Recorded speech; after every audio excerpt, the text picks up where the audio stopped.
It has been 453 days since now 16-year-old Sebastian Rogers vanished from his home in Hendersonville. His disappearance sparked national headlines, but now his father says the case is losing momentum. With National Missing Children's Day coming up on Sunday, he is raising his voice and demanding urgency. News 2's Caitlin.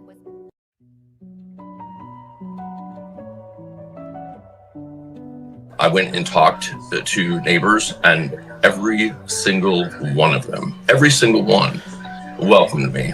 And if they had video surveillance, they gave it to me. The only person that would not talk to me, as the only person that had something to hide and wouldn't talk to me. You know, she has a son that's hiding and waiting for somebody in the dark, late at night on the 25th. And there needs to be some explaining for that. I'll just leave it at that. That we are going to keep searching, we are going to keep looking, we are going to find him, and we are going to bring him home.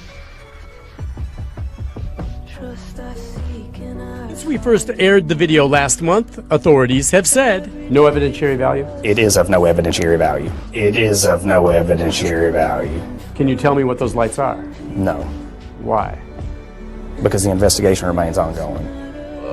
Yeah, I'm working on behalf of Sebastian. I am not, my client is Sebastian, and they're the guardians that have the ability to sign. It just started. Hi Dad, I know this is gonna sound weird, but tomorrow's picture day. So could you send some decent clothes over to me so that I can wear the decent clothes and be handsome for my birthday if we don't have decent clothes? Mom! Because our heart is missing. He is my world. I need him. I need him back with me.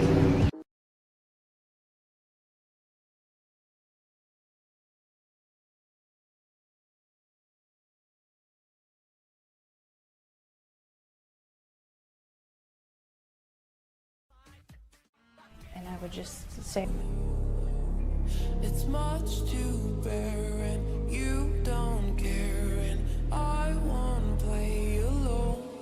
I got you in my sight. I keep all the words you said to me. I get you on your knees. Rewrite all the things you said that I should be. I'll get you now. You'll beg me please. All right, we are live. Welcome, everybody. Happy Monday. Thank you guys so much for tuning in. Give me 1 second here.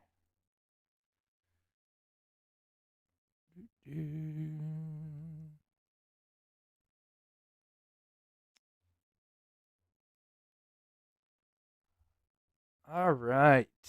Please hit that like button if you haven't. Starting just a few minutes early, just so allow people to come in. We'll kind of recap some of the stuff that we've been going over for the last couple of months, but since we haven't covered it for 2 weeks, we will do kind of a recap. But today we are going over the data.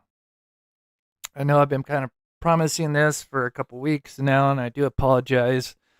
There's many variables on why I've waited for, although we've kind of covered it in the members live a little bit, just because, again, I'm not an expert in the GPR field.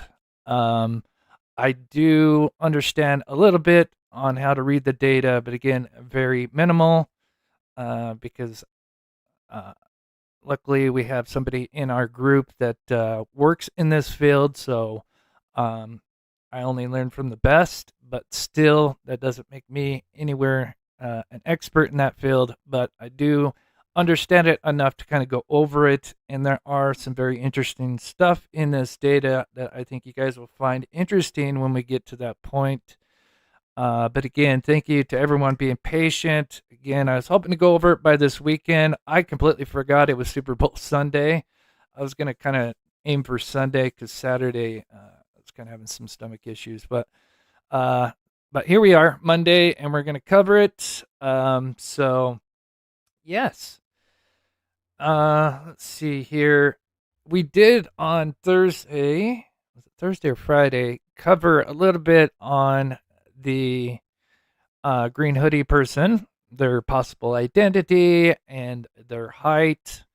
And I put out some suggestions on how we could maybe figure out their height, or, the approximate height of this person. And if you are a Patreon, I did put out a video today for those, and that does have a pretty good idea of how tall this person again I can't say 100% how tall this person is, but let me get over to it. I thought I cut to it first, but am I skipping something?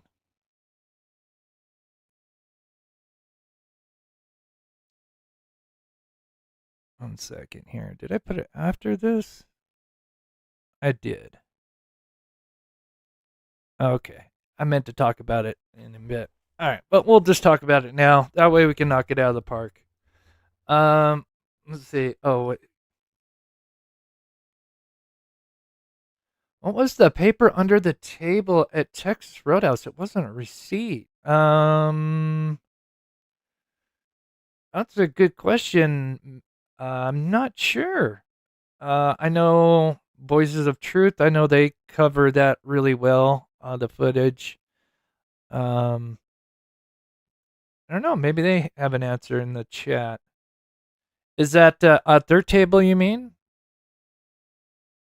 I don't want to get sidetracked, but I'll keep that in mind because I am going to do a video. And if you're a member, I will put out the video that I put out for the Patreons tomorrow.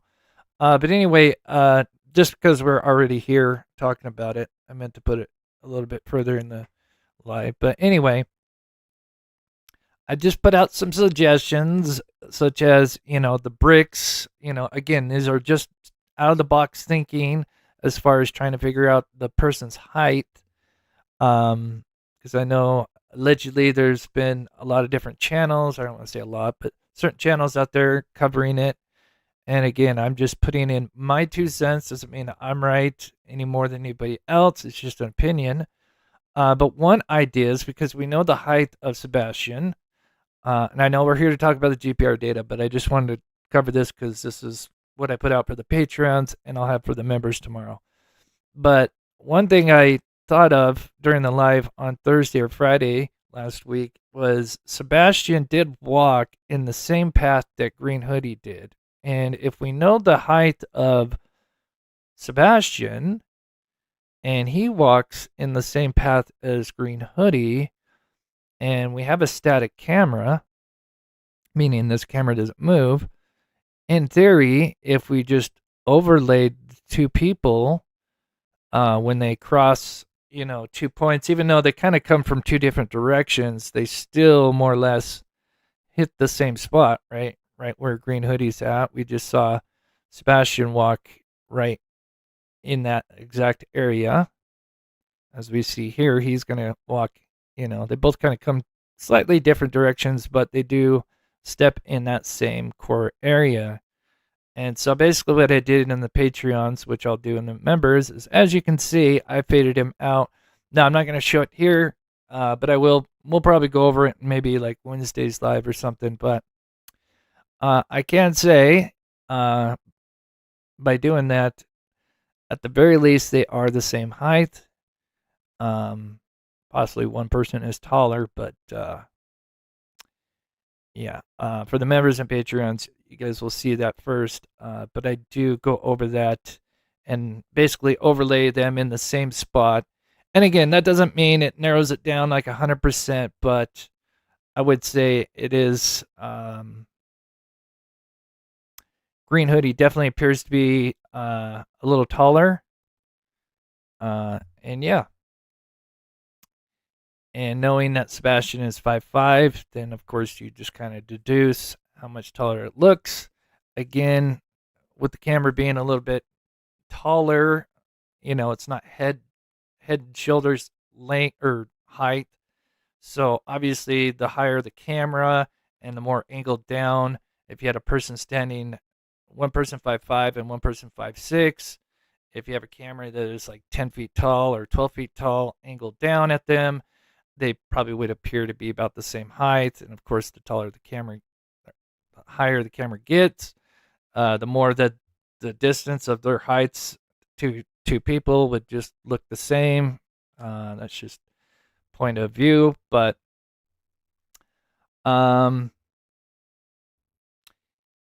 Sassy, yeah, I will put out a thing for the members tomorrow, just because it's the video that I put out. But again, I can't say 100%. I would say they're probably around 5'7", in my opinion. So anyway, there's that. And again, for the members, I'll put that out tomorrow, which is available for the Patreons today. Okay. The other thing. I kind of put this out of order.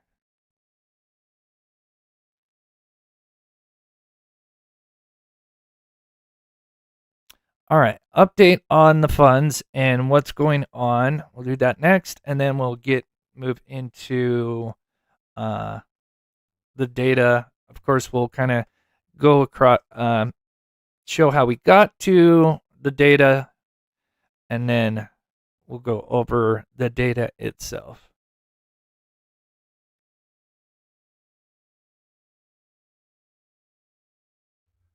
Wish we had a more clear picture. Yeah. It's too bad there wasn't more cameras, or if there was footage of that. So anyway, long story short, we're still at 775, more or less. And we are what's left over, basically. And we are, those that don't know, we are making a keychain, or attempting to make a keychain with his face on it, and basically kind of like a missing person poster, more or less, with a little thing at the bottom with a website to go to.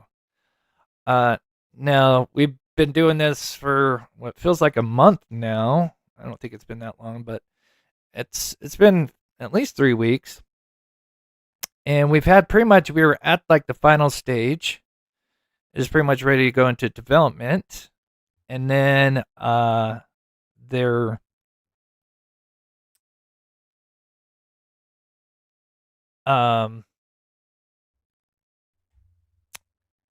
right here, this is the one.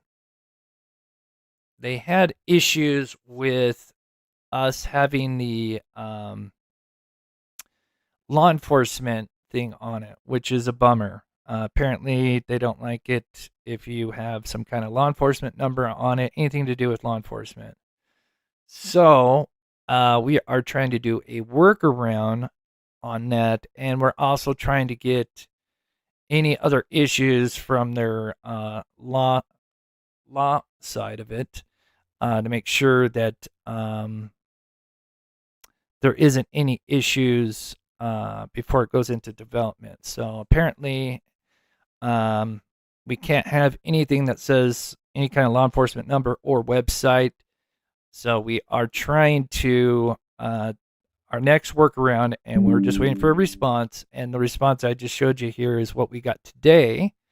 But hopefully we'll just get our own domain. I know people have mentioned getting or using the one that I think Seth has, but there'd be, let's just say, something happens to Seth. I most likely not, of course, but if there's anything that happened at that website right before we go into development, or even just after we release it, there could be issues, or there could be issues on that website, that we wouldn't be able to change. So the nice thing about having our own domain, our own website, is that we can tailor it to anything that they may have any kind of civil issues with.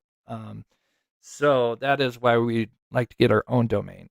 So anyway, long story short, with the keychain, if you don't know how it works, if our new idea, which is basically the same thing, just without the law enforcement information, it'll be a website where basically when you go to that, then it'll have the law enforcement agency and everything, and the and details about his disappearance. And hopefully, if that works out, then basically we order like 300, and then we get a QR code, and we pay for the shipping in advance. Everything's just kind of like a bulk deal. And then we have a QR code, and then we just give that, we either enter it out, or hopefully maybe if the news or radio can pick it up, they could give out that QR code. And then anybody, it'd have to only be United States only, because international shipping could be very costly. But anybody that gets a QR code and is lucky enough, because again, we can only get up to maybe 300. That's kind of the quote right now. But again, long story short, basically you just get a QR code. Nobody has to pay for anything. It's all paid up front, and they get one of these shipped out to them. I think it's a cool idea, especially for those that go out, go to a bar. And yeah, little keychain flashlight. I think it's an amazing idea. But we're still just hoping or waiting on the law side of it. Where they do an internal review of it, make sure that they don't have any issues with the design and what we have on it.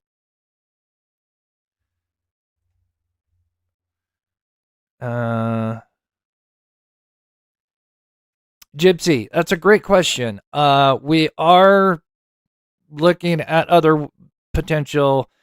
Obviously, with Buy Stadium, it's a big company. It's a well-known company. Obviously, we want to go with somebody that's well-known. And yeah.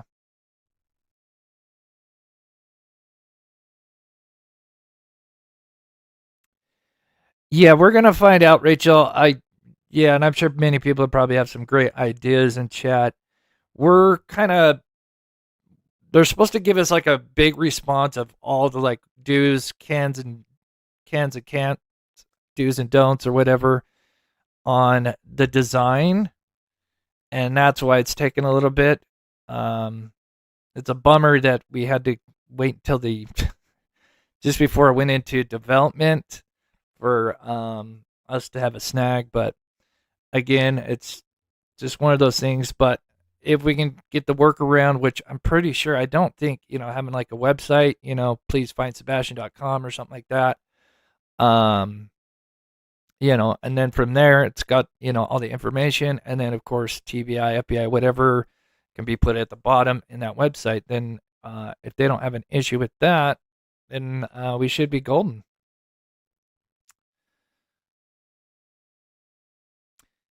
And then some people have wondered, if those limited few go out, can people order more? And we're trying to figure that out as well, because I think that'd be great to have that kind of pick up.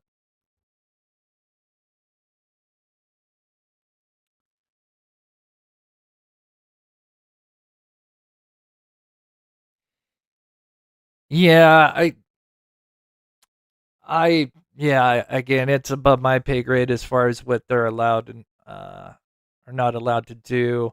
I mean, I could kind of see why there could be an issue. You're handing out stuff that says, "Hey, call FBI number," and then the FBI gets a bunch of phone calls from random strangers, and then they notice it's coming from Keychain. I'm assuming it has Buy Stadium somewhere on the device, and so obviously they don't want to get a lawsuit.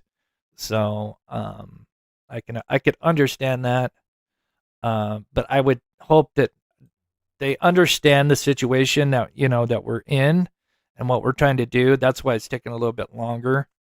So anyway, hopefully, again, they're very responsive. So hopefully in a couple days or less, we'll be able to know more. All right, now to the GPR data. First, let's do a little recap.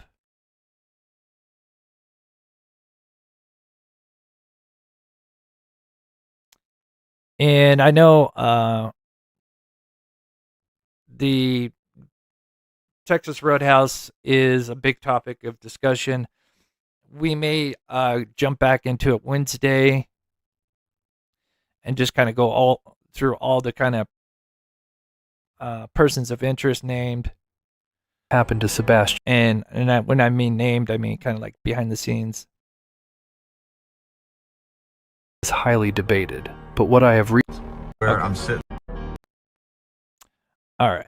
So here is just a little recap of what's been going on. If you've missed it, let's see here. Let me get it ready. Here we are. So for anybody that has not seen this in the last few months, and again, it's been a couple weeks since I've covered the stuff going on in the cemetery. There's a lot going on over there, and I think we've learned a lot. In my opinion, I think we've learned at the very least that there's a good possibility that at the very least, Sebastian, whatever happened at the cemetery is related to Sebastian in some way, such as moving him the night he went missing, to maybe even more going on over there. There's just way too much going on over there. So here's just a quick highlight.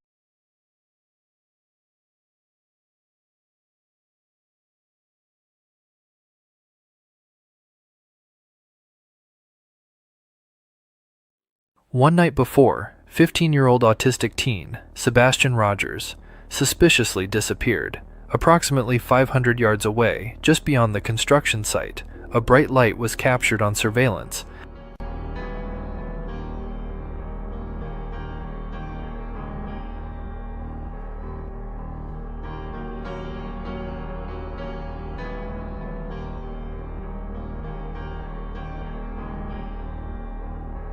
Figure out what was this light, where it was coming from, and how it connected to Roger's disappearance. And what we found will absolutely shock you. Come down to where I'm sitting right here. So watch this. Of course, with my lights off, you can't see anything. If I turn my lights on, I can see just graves and grass. But imagine for a moment that somebody was there and said, hey, I can't see. Turn your high beams on. Of course, it opens up the whole area. I see more. And what do I see? The monument. And they're telling me they can see it on the camera, just like the footage we've been looking at. Boom!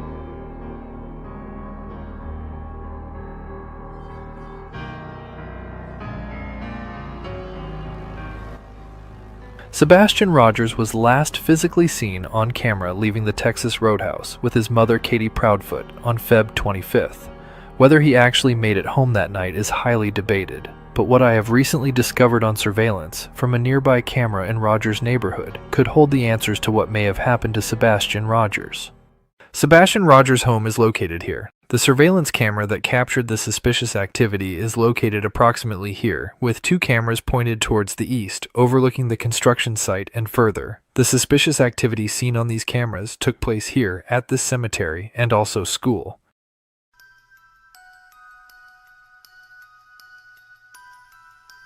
Just after this suspicious light illuminates for approximately 6 minutes, a little before 3:30 a.m. At 3:32, a headlight of a vehicle can be seen moving south in the cemetery.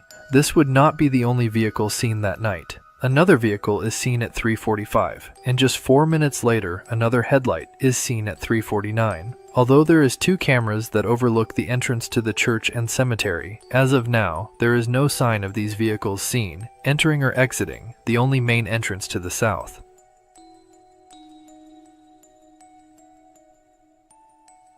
On the night Sebastian Rogers disappeared, the suspicious light can be seen again at around 3:40 a.m. It is illuminated for around 6 minutes, just like on the 25th. Then after it's done being illuminated, minutes later, multiple vehicles can be seen, driving in the cemetery and at the school. Once again, more suspicious activity the night Rogers went missing. So what is the object that is being illuminated for around 6 minutes on the 25th and 26th, and how could it be connected to Sebastian Rogers' disappearance? Here is a daytime shot from the surveillance camera where you can see the construction site. It is also overlaid with the nighttime shot of the suspicious light source. You can see how the suspicious light is just beyond the construction site in the cemetery. As Silver's on the scene, drives through the cemetery, you can see that the construction site is to his left. As he continues north, he is now in the middle of the cemetery, approaching a loop. As he turns right, you will notice what they call lumbri. This object is made out of highly reflective material, like concrete, granite, and marble. This memorial also sits at a slight tilt when viewing from the east, just like the objects seen in the surveillance footage. Notice both objects are rectangular in shape. As you can see here, this memorial has no artificial lighting, not in the front or the back, so whatever caused this to be illuminated at 3 a.m. on the 25th and 26th had to have come from another light source, but what? The obvious answer would be headlights from a vehicle, but what we discovered about this answer would prove to be quite disturbing and shocking.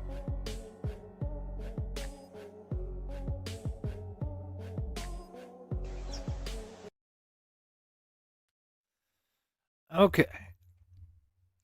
Just a small recap. Of course, we have found so much more, and there's still so much more in that footage. It's insane. And again, I'm the only one that really I know there'd be other people out there, but unfortunately, in the circumstances, I would love to just put it all out there so people could go and review it. But my goodness, there's just so much weird activity in that cemetery, and it literally correlates between 2 days, the 25th, 24 hours before Sebastian went missing, and the night of that he goes missing. All similar patterns, vehicles, and what appears to be, in my opinion, some kind of scout that is sitting over on a higher elevated spot both days. And then on top of that, you add in that you have, if you guys recall, the dogs. There was 2 of them. I mean, there was more than 2 dogs, but the main 2 that get talked about is there was Max. Now, he wasn't a scent-specific dog. He just kind of went and wandered into a pond. That was the square retention pond in the middle of the housing development. But then there was another scent dog that came in a little bit later at 8. Let's see, we had 7. Yeah, half an hour later, which is the one you're seeing now. And this dog takes a slightly different path. He does not go exactly towards the same retention pond. You kind of lose him because they start going out so far, but they don't go to the same, again, they don't go to the same square retention pond. And this one is the scent specific dog, unlike Max, who was just the dog out there that they released right here, right at the beginning of the construction site at around 8 a.m. 8:30 is when the other dog, scent specific, and we can see him going down kind of like the little highway that they have. Now, of course, I don't know exactly where he ended up 100%, but he clearly went further out than the first dog. Again, here's one of the retention ponds, and then the triangle one. It appears that he goes that direction. And then, of course, what is right next to it is the cemetery. Again, could be just a coincidence, or there could be much more to it. So then we have the GPR data after having to convince many people, including an engineer and lighting, and then going over, everything that we had discovered up to that point. And one of the main issues and concerns was where these vehicles are being seen. Although we have a small window, we could tell that this area that the vehicles are being seen are right in the area of the cemetery.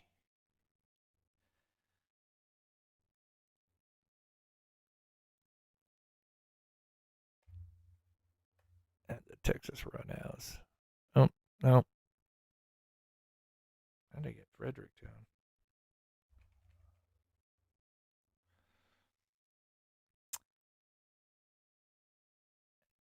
And these vehicles were being seen somewhere in this vicinity. And then, of course, after seeing the video with a certain group walking, which I'll play that video later, as they're walking down, you can literally see an area, because obviously it's a big tree line.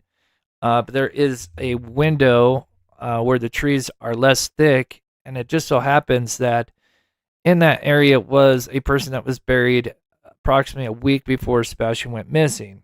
And considering that you have what appears to be vehicles almost coming towards the camera, which is west, in a spot that a road only goes north and south, is a concern that they were actually coming almost out of the graveyard itself, which is super odd.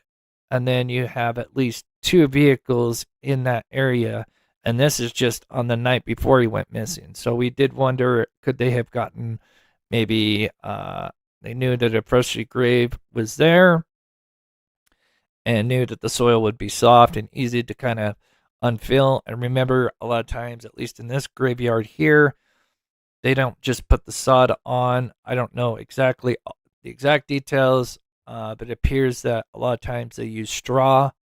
I don't know for how long before they actually put the sod down. Maybe it depends on the type of year, or time of year. I'm sorry, time of year. And in the yellow box is where we see headlights from a vehicle. But what's interesting is the fact that the vehicle seen at 3:45 a.m. has its headlights facing west on a part of the road that goes north and south. Also, this vehicle appears to be in the middle of the loop on the west end of the cemetery in this location. And then after having Silvers go out there and do control tests, obviously there's so much more we would love to have done. And we would love to have been able to use the original camera and have them drive around. But of course, everything has changed. The housing development has built up. If we were to look from that same camera view, we wouldn't be able to see the cemetery like we do, because there'd just be a bunch of homes. So unfortunately, we had to kind of have a workaround where we had to kind of go much closer to the cemetery while people are in the housing development. But we definitely learned a lot about what it took to lit up the Columbrium, because obviously that thing gets lit up on both nights, 24 hours before he goes missing, and the night he goes missing. And then you add in that we had vehicles definitely up in this area on the 25th. Shown here is the exact location the headlights were seen. Notice how the road isn't very wide. I also figured out that the headlights captured at 3:45 and 3:49 a.m. are at 2 different heights seen here. Notice when putting a static line in same spot, one light is higher up than the other one, meaning there were at least 2 different vehicles driving around the cemetery on the night before Sebastian Rogers disappeared on the 25th. So what were they doing, and how did the memorial site light up? So adding all that up, let me just grab this real quick. I meant to grab this earlier. I'm sorry. The Blue Third, thank you so much for the $10 super chat and supporting this channel. That means the world to me. And Bo, member for almost a year now. That's awesome. Thank you for all you do. Hugs. Same to you, Bo. Thank you so much. And Fly Girl, almost 2 years. That's awesome. Thank you, Chris. Thank you so much, Fly Girl, for this. Love and support. And Rachel, thank you so much for the Venmo. Really helps. I really appreciate it. So we are going to get to the data here in just a minute. Just trying to explain, how we got to this point and some of the theories on why we went this route. So of course, after bringing this to law enforcement attention and then to others, including, like I said, a engineer in lighting. They believed we had enough to do GPR and do cadaver dog search. Light up. Upon that, the cadaver dog search, which the dog has been used before in this case, and was warmed up before they went out, but they did not get any hits. But the GPR data, although they didn't see anything above the vault, which we'll go over in a bit, there were multiple anomalies, and we'll go over what those anomalies could be and why I think it's enough to warrant further investigation.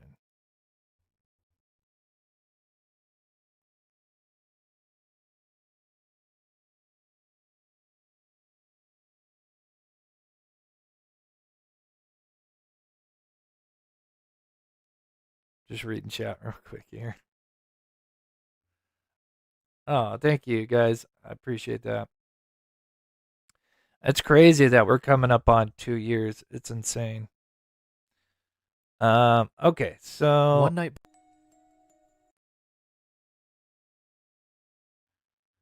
Moving Here in this on. overhead view.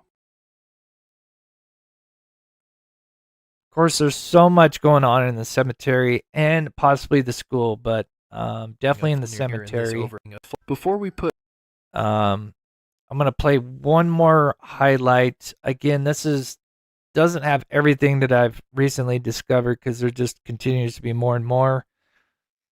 And I felt like taking a break anyway, just to give my eyes a rest on looking at this footage over and over again. But this is the night. This is some of the things that happened the night he went missing, in connection with what happened in his neighborhood, and then we'll go over the data.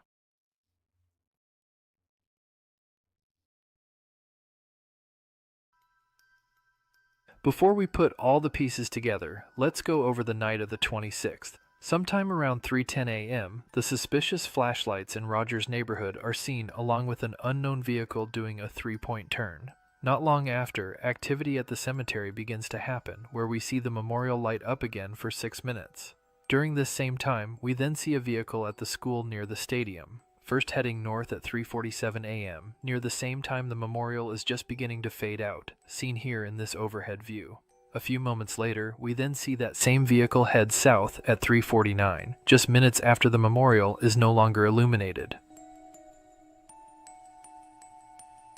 Then literally 2 minutes later, we see another vehicle heading south, leaving the cemetery at 3:51. We first see this vehicle in the cemetery located here in this overhead view. Then a few moments later, we can see it exiting the church parking lot at 3:53 a.m.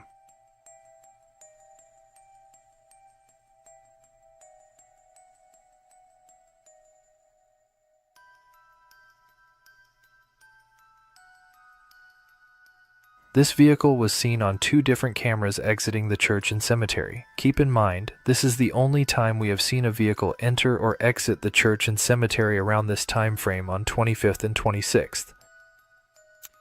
And note, since I did this little recording, there's also a vehicle seen that we've now seen at 4:01. Actually, it starts at 3:58, 3:59-ish. But because we can see it on 2 different cameras, we can see it at a couple of minutes apart. So yeah, there's definitely at least 2 vehicles leaving minutes apart in the cemetery, caught on 2 cameras on the night he went missing. Again, it could be just a handoff, or were they intending to maybe put him in the cemetery, or did they get rid of evidence in the cemetery? You know, there could be more to it, but I think at the very least, whatever happened in the cemetery is related to Sebastian Rogers in some way or shape or form. Now, what are the chances that 2 different vehicles would be seen exiting the cemetery and school 2 minutes apart at around 4 a.m. in the morning the night Sebastian Rogers disappeared? I agree, Thornton. We are trying whatever we can on this channel. Again, you know, I tried to stay in my lane and just present what I can get my hands on, and I know sometimes it can be redundant, but again, I'm trying to think outside the box. And again, looking at all this footage, it takes a long time, and you got to have patience and tenacity. And yeah. All right, so we're going to go over the data. I was able to figure out which vehicle was only 2 minutes.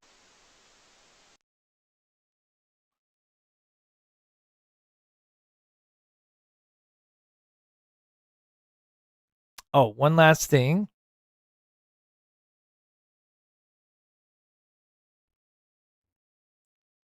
Lane to the north, but it is okay. Just one last argument, and then we'll go over the data. I promise. Because this one, and again, is another big one.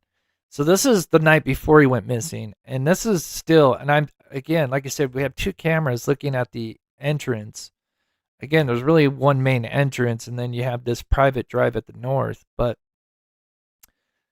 on the night before he goes missing, although there's vehicles definitely in the cemetery, we don't ever see him leave or enter. Now on the 26th, we see him leave, but we never see him enter, which is strange. But on the 25th, neither happens.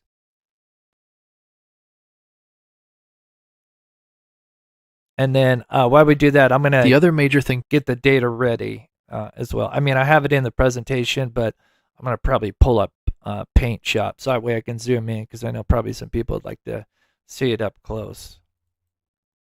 So one more fade back real quick, and then we are going to jump into that data. But again, big argument in my opinion.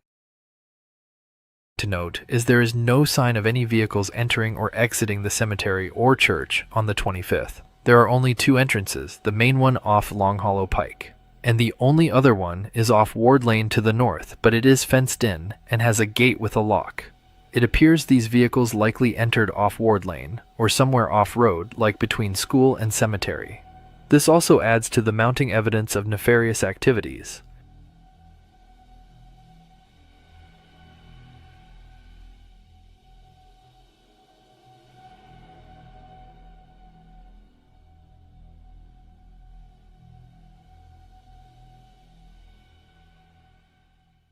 On the early morning of the 26th, when Sebastian Rogers allegedly went missing, you have the mysterious 3 a.m. lights going on next to his home. Then 20 minutes later, activity at the cemetery begins to happen. What are the odds of that in true crime? I believe they could have been preparing the night before of the 25th at the cemetery, perhaps getting a hole or even a fresh grave ready one night before. Then on the early morning of the 26th, the parties responsible for Rogers' disappearance move him to the cemetery with things all ready from night before.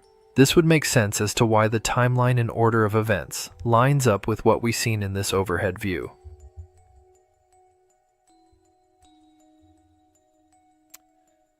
The other disturbing thing to note is the fact that at least one person was buried at this cemetery around this particular area, shown here, sometime before Sebastian Rogers went missing. If true, this clearly shows signs of premeditation and a well-thought-out plan to hide evidence and/or Sebastian Rogers. Yeah, prayers to your mother-in-law, Jamie. Oh, that's terrible.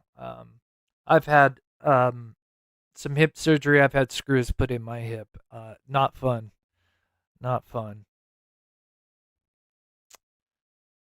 Oh, I saw Alicia. I know. Hopefully she's still in here. One last thing. So I just don't forget.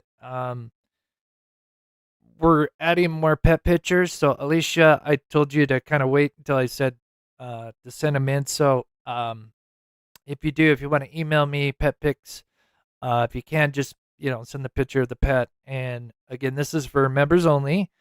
But if you are a member and you haven't sent pet pictures in before, you can do so just to my email, jointhemobcrew.com or outlook.com. And then if you can, just put pet in the subject line. That really helps me, because then I'll pull them. And anyway, I've got some that came in last week, and hopefully by the end of this week, we'll have a new outro ready. So this is part of the argument, and this will lead into the data. This is going to show a little bit of the ramp and everything, and why, again, what you're looking at is the area of the grave. And there was so much coincidental evidence or circumstantial evidence that showed that there's a good possibility that, again, these vehicles and maybe this person being buried could have been related, just because, again, where they were at, and the timing and everything else. But this is the last thing I'm going to play, and then I will pull up the data.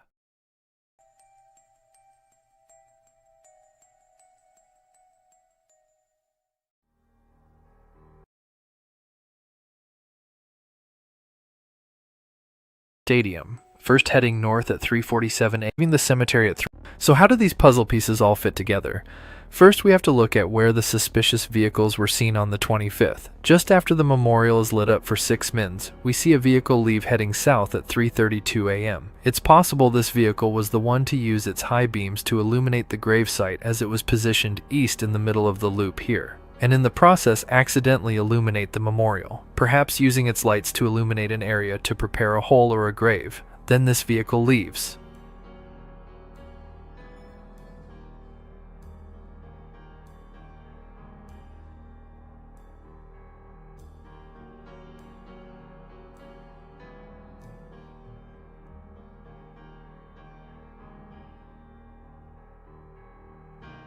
Then a vehicle parks in the same area, but this time backs up into the gravesite, perhaps to haul some dirt or something else nefarious.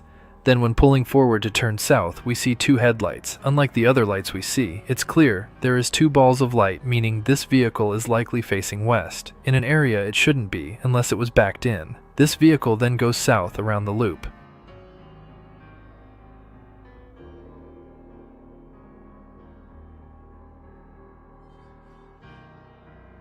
So again, like I said, you see the road, and now obviously at that time it was a dirt road. It wasn't paved like it is now.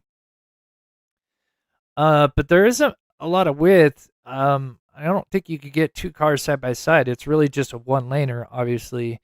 And I'm not sure the footage between the dirt road, or I should say the gravesite edge to the tree line, but I wouldn't say it's more than 20 20 feet. Obviously there's some shrubbery in between that, but again, it makes it so weird. Why would a vehicle be positioned this way? And again, you can see, I mean, that is 2 balls of light where at that distance. Again, when you watch, one of the arguments I don't think I've ever mentioned, why I also believe it's, a vehicle facing us, and why if it was a vehicle going the direction that Silver's is going, we would just see 1 ball of light because it's 400 yards away, and obviously we're just seeing it side face, so we would just see, instead of 2 headlights as we turn side face, we're just going to see them together, so it'd just be 1 ball of light. But as you notice, they move in tandem. So just for anybody that thinks there's somebody out there with a flashlight, not saying it's impossible, but the fact that they move together, that the way they do, and then they just fade into one, you'd have to be perfect on doing that, if that makes sense, right? You'd have to have 2 people with flashlights, literally in tandem, moving to make it seem like it's a vehicle, the way a vehicle would be turning. And that's like one of the big arguments is, again, you have a vehicle that is facing a way that this road isn't made for, which tells us that it's coming out, if that makes sense, right? I can't say 100% what, anything's possible, Thornton, for sure. But at the very least, I can say with pretty good certainty that there's 2 different vehicles on the 25th, because the headlight difference, when the vehicle comes back around, or a different vehicle, the headlights are one's higher. But as you see, oh, that one doesn't play it. But here, as you can clearly see how they see, there was quickly at start least to 2 fade different into vehicles on one. the 20. I mean, what are the odds that 2 people are walking with flashlight quickly just all of a sudden fade into each other, right? So 25th shown here, with the different headlight heights. Also, you can see that 4 minutes later, another vehicle, likely a truck, was seen moving south. But what's interesting is the way the light gets distorted upwards. Here, take a close. And the fact that they were like 4 minutes apart, as if they were kind of going around the loop, as if maybe they were moving dirt, you know, it's very, very suspicious. And then we have the one vehicle that appears to almost ramp up with the light being distorted drastically. And you have this massive bank, even without the concrete road. The other major thing to note is there is no sign of any vehicles entering or exiting the cemetery or church. I'm sorry, some of this, I try to edit this. Anyway, now we'll get to the data. If you can, hit that like button. As always, I appreciate everybody taking their time out of their Monday to watch the channel. And I just want to say right now, what we're going to show you, if you haven't seen it before, please note that the data you're going to look at, which is on the screen now, that is not what it looks underground. So please don't think the imagery that you're looking at is what is underground. Like, that's how it's shaped. There is not a bunch of large horseshoes under the ground, 4 feet down in Star Trek symbols. That is just how the data reads when running these devices. And that's how it comes back. So, but we'll kind of explain how this data happens and what are the things that we're concerned with.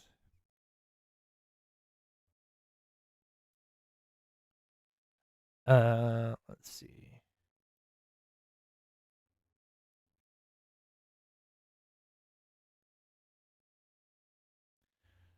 Let me just hit play on that. Let's see, does it start there? Okay, so here you can see the GPR guys out there in front of the headstone. Now notice the direction they're going in. This is important because there are multiple scans that we have. And obviously they can go perpendicular, which is the way you're watching, looking at them doing, which is kind of going the width of the casket or vaults. And then there's what we call parallel, which would be going, like head to toe lengthways. So we're going to be looking at the perpendicular data for the most part.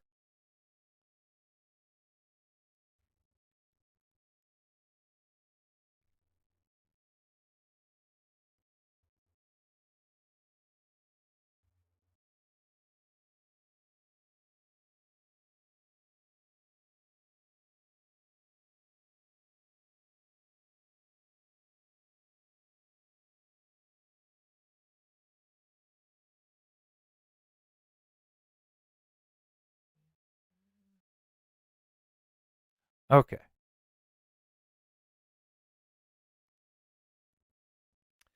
And I do have it blown up for those that may have a little bit of hard time looking at the data, and I'll try and explain it the best I can.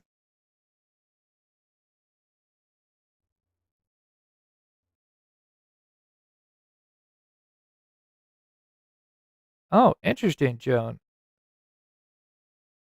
Yeah, it's not a very big church or cemetery. Again, it's known as kind of like a historic cemetery.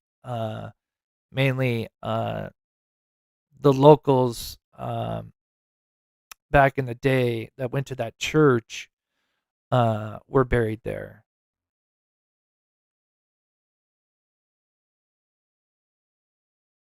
Oh yeah. All he has to do is just let us know. I'm sure we could raise some funds for his future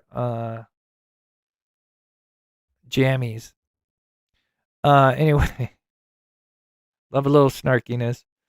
But anyway, so again, I'll kind of explain the data and then go over the anomalies here. But and I know again, when you're first looking at this, you probably have no idea what the hell we're looking at. And I'm going to show you some symbols on kind of what is where and what is the interesting things. First, we have to look at where the suspicious such as turn right here. Here was more something else nefarious. Oh yeah, so I tried to edit this. I was trying to shorten some of my details. Anyway.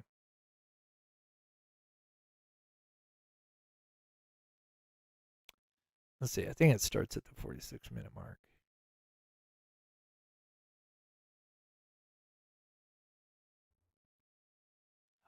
Me and you. Yeah, it's certainly possible. And I may talk a little bit about the potential things that you could do, but again, we would need professionals to do this, but it wouldn't be hard to determine what may or may not be in there. But that's a great question, me and you. I do, Teresa. I get a lot of them, Teresa. I just warn you. I think I saw yours, Teresa. Again, I don't know if there was another Teresa.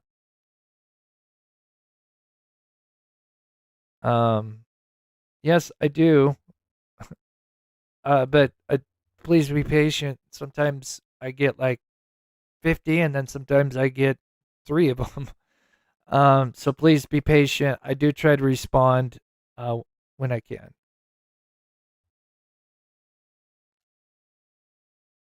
Well, that is kind of in the works right now, but I can't say a whole lot because again, it's kind of those sense. It's kind of like with the GPR. Obviously, we couldn't tell people in advance when we were going to do it because, and with the cadaver dog at the same time, because we were worried that we would have a bunch of people coming like looky-loos, right? And of course, with having a cadaver dog, you don't want a bunch of people out there because obviously they're trying to track a scent, and so yeah, this is kind of that same situation, Kiki. So I wish we could do it tomorrow. But again, look at what we were able to accomplish in the last couple months. So if we can accomplish that, I don't think this would be too much harder. So good question, though, Kiki.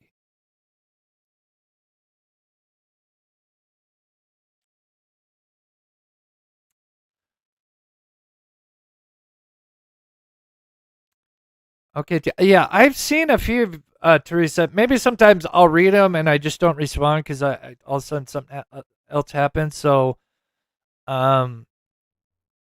yes, please be patient. But I'll make a mental note to look. But I do recall seeing 1 or 2. I just can't remember because again, I can't keep track of everybody. Again, I'm just one person. Okay, what you're looking at, back to the data, or what everybody's here for, is the grave site. You can see the headstone. Again, I'm trying to be respectful of the person. Of course, we had permission to do this. But you can see the headstone. Now, the way the 2 arrows that you can see here, this is a wife and a husband. Now, we were interested in the wife, which is on our left here, which is this right here. And I'll kind of explain a little bit more. Now, the scan that we're looking at is when they went perpendicular. That's width way, right? Now, of course, we have parallel scans as well, but this is the perpendicular scan. And I'll explain what these images are. Again, there are not a bunch of upside down horseshoes in the ground. That's just how the data picks up.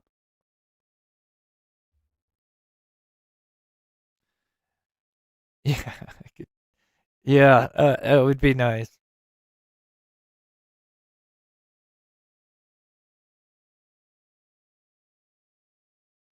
Oh yeah, I mean we've got plenty right now, and I don't know if I want to do another fundraiser. I mean, of course, I'm so proud of what our community was able to do, but of course, anything that we do, is going to be controversial, and you know, I'm I'm super proud we were able to raise that money in like 20 minutes or less. I really wish we would just raise the money that we were going for. I didn't, again, I've already explained this. I didn't realize that once you hit the goal, it just kept on going. I thought it would just stop, but anyway, just part of living. As you can see in the squares, that is the vault. That is the wife on the left. That is the husband. Again, the wife is who we are interested in. I'll explain more about these upside down horseshoes and the what are the real things that we're interested in is the anomalies. And I'll show you guys also what certain objects like or what a buried body would look like in the data. I'm not going to show a buried body, but just with data. So I will definitely have different things to show you guys.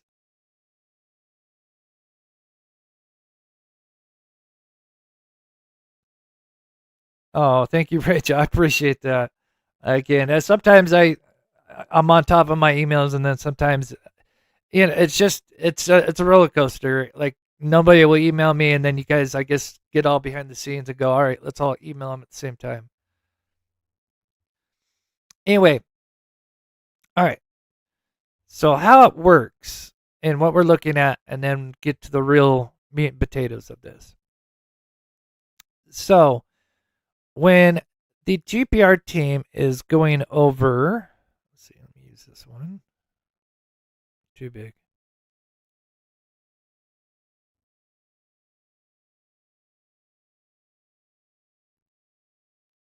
That's about right. When the GPR team goes, and again, remember, they're going perpendicular. So as they're going this, let me get a little bit more. As they're going this way, right? And they continue along, right? They start to, so here are two vaults. Right now we actually have the wife and husband, and then we have a vault over here, and we have a vault over here. Now, the reason they have what we call limbs, now everything that we're looking at that it looks like a horseshoe or the Star Trek symbol is what we call an hyperbola. Hyperbola. I know what I mean. And what it starts to do is it creates what they call limbs. Now, please don't confuse that with human limbs. These limbs that are attached to the upside down U's start to pick up as they are moving perpendicular, going from this direction. It'll start to pick up that whatever's in the ground if it's got a certain signature. And so it creates what we call limbs. And once they get above it, then obviously it's going to line out, even out. That's what I'm looking for. And then as they continue on, it keeps reading that data. And that's what we get these limbs at. So depending on what's down in there in the ground and depending on the size, limbs can kind of tell you the size of something along with some other things. And so the reason we have these limbs, again, these are just things that it's picking up as the machine is going over the top of the earth. But again, that does not mean that the vault is this big. It's just picking up that data at a certain distance as the person's going across. So again, this is the vault. As you can see here on the left, this is feet. Starting at 0, this 0 should be right here. We got a graph. On the top is feet as well, perpendicular left to right. So if we're looking at the headstone, we've got, I think the vaults are about, I forget the size. I think they're like 4 or 5 feet wide, as you can see here. And so we can pick up that we have 4 vaults, husband and wife, and then another vault here. But what's interesting is that above those, notice what we call Star Trek symbols. Those are also hyperbolas. We have 1, 2, 3, 4. At least 4. There's actually could be up to 6 with the other data. And that is what we're interested in. The other thing to note is in my thing here, notice above the vault. Now notice the vaults start at 4 feet. A big misconception is people are buried at 6 feet. That is a misconception. But the vaults, the top of them start at approximately 4 feet. So if you notice, everything going down on the depth-wise is at 4 feet. Now notice above these 2 on the left and right, next to the husband and wife, notice how it's kind of blurry. That is kind of real smooth topsoil, and it doesn't have much of reflective properties. Because it's really all just the same material. So that's where you get a nice feel that doesn't have any dirt clumps, rocks, pebbles. It is very smooth soil, and that's what causes these blurs above the vaults. That's what we would typically see if they had, nice soil that they fill back in. But if you notice above the wife, there are at least 2 anomalies, at the very least one, definitely one in the vault, above the vault, not in the vault, above the vault. This one here at 2.5 feet. And then we have another one that appears to be kind of on the edge. It's tough to say exactly where the edge of the vault is. But it's pretty close to being, right on that edge. So it could be in, it could be slightly out, not 100%. And then we also have 2 other anomalies that are very interesting as well. These ones are I would say the bigger ones, but these other 2 are also interesting as well.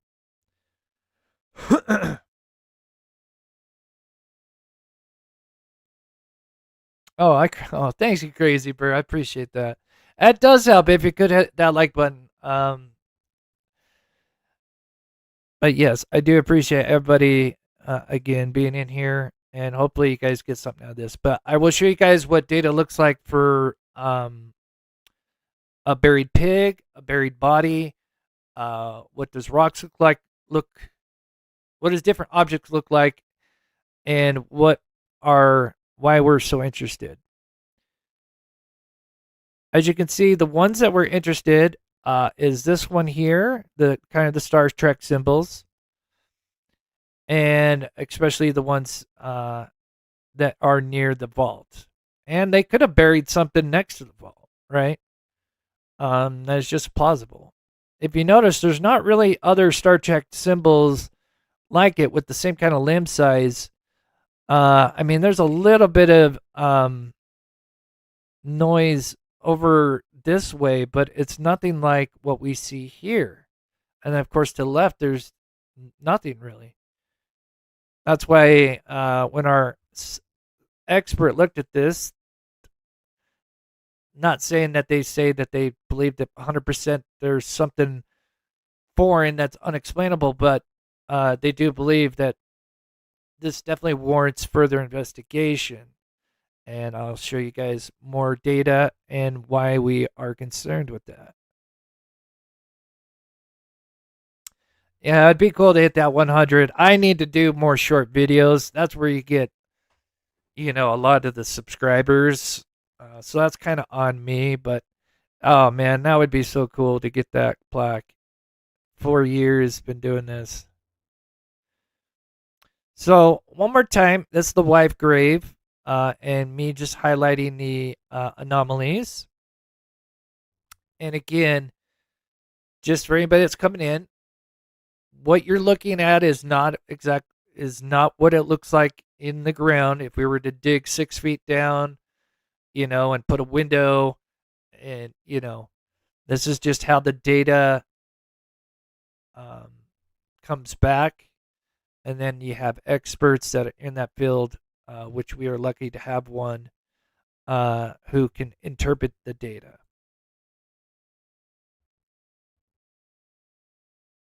Oh, thank you, Deanna. Hey, April, it could be. And we'll kind of go over at the end. That's one of the reasons why I wanted to be kind of careful about going over certain things, because I don't want to give anybody any ideas to go out and do something they should not do with, because we could easily get an expert to get out there with proper permission, like we did to do what we had done with the GPR. And there are ways to do it that are very non-invasive and respectful of the graves. But yeah, there are definitely tools to determine, what it may or may not be in the ground.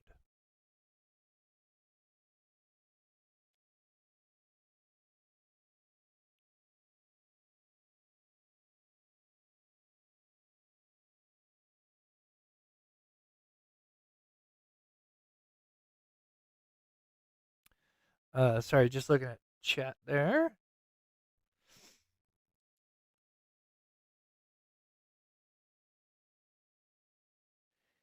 Ground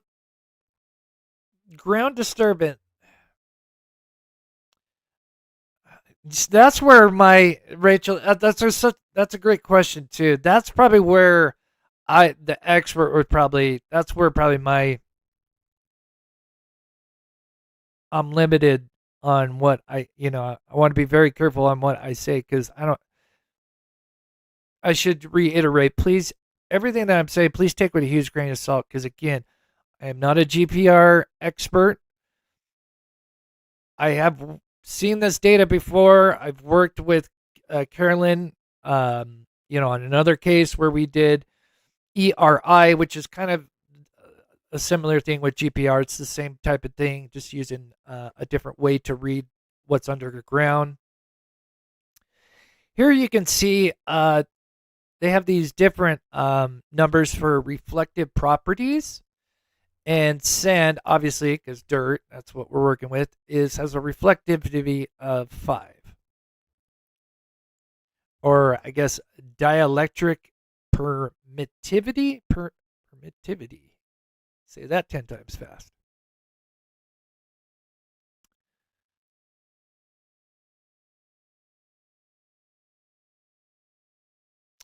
And here we can see, notice, according to the data, dirt, soil has that property of 5, with rock being a 6. So obviously not much of a difference.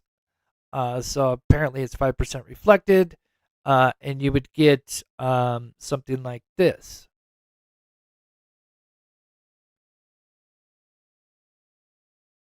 And I'll show you what other things, and then we'll go over our top 5 things that it would likely be, or most like, or possible things that could be, and then go over the arguments on why a lot of them are not likely, I should say. So here's a scan. So if you guys haven't heard, they have body farms. And body farms, I'm sure if you have not heard, but they do those. They have different universities, different places where they have body farms. Obviously, this is for bodies that are decomposing. This is all for research. And anyway, they did a scan where they went over apparently a part of the body farm. And one thing you'll notice, and I'm going to zoom in, because this is what we were looking for, because we were looking for kind of a what you would call a void above the vault. So as you can see, this is what a buried body would look like. It's got basically a black void. And if you notice in the vault, we have a void, but we don't have anything above. So when the GPR data guys did their thing and they came back and said, no, we don't see any buried bodies or voids, they were right on. Oh, really? Oh, that's wild. I don't know. I mean, I don't know if I'd want to go to one or not. It would be interesting in the realm, because covering true crime would be interesting. I'm sure could learn quite a bit, especially I think it may help in a sense of, if you're searching for a missing person who maybe could be deceased. Yeah.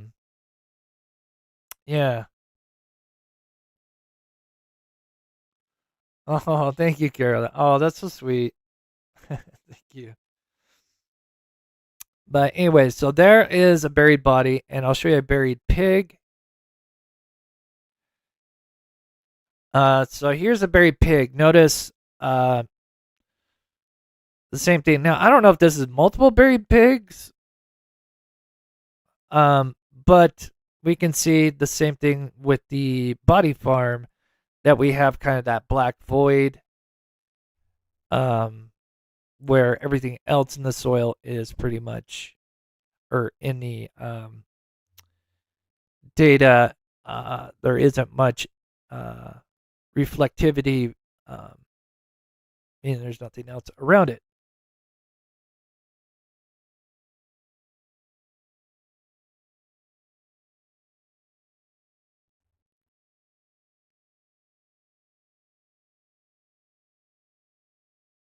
Oh, you need radar. Oh, you need like GPR or something like that.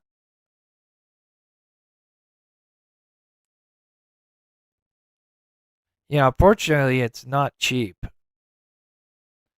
And I've seen, it done, so I understand why, because between running the instruments, how much the instruments cost alone, and then reading that data, it's pretty wild. Here is something that they showed where they scanned, and this is interesting. Notice this says 60 feet away from this tree. This will be important in a minute. So we're now going to go over the four main things that this would likely to be as far as the anomalies, and then the arguments why this is a concern for us.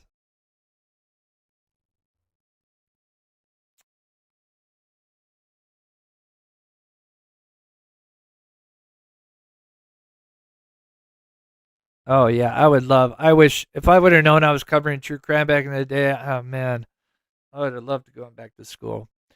So for anybody who doesn't know, when we mentioned vaults, because some people think just coffins put down, but some people get a concrete box, or what they call a burial vault. And so that's what we mean, which then has the coffin inside of it. So it's kind of a concrete. The main thing is I'm trying to say that what the signature of the vault is more or less concrete.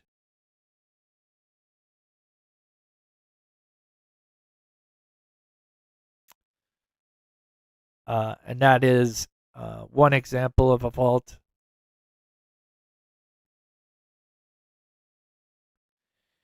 And so again, going back to our data and what are the most likely to least likely, but kind of the main things that these could be.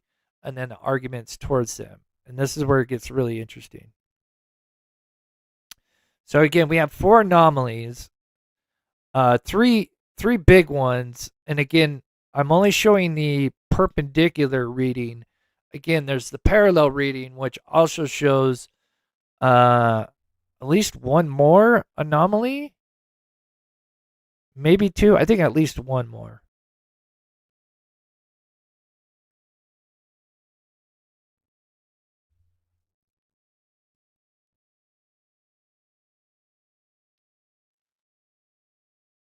If you guys can, hit that like button. We're right on the verge of 400 people. Let's get the like button up. And again, Gypsy Girl, thank you. She says, your dedication to Sebastian is so appreciated. Thank you, Gypsy, for the 6-month membership. Really helps to be able to continue doing this channel and supporting this channel. So thank you so much. Heather, good to see you. 19 months, sneaking up on that 2 years. That's awesome. Thank you so much, Heather. She says thank you. And Deanna, working on almost a year support. Chris, your work and character are incredible. Thank you so much, Deanna. That means the world. Thank you guys so much for supporting this channel, because without you guys, I wouldn't be able to do this. So, and I would love to continue to do this, because there's still so much more in the footage. Who knows what I could find tomorrow in that footage that could lead to something else. But anyway.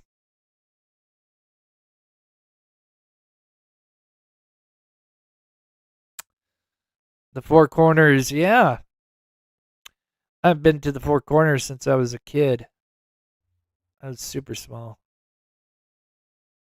Okay, so what are the possible explanations for the anomalies?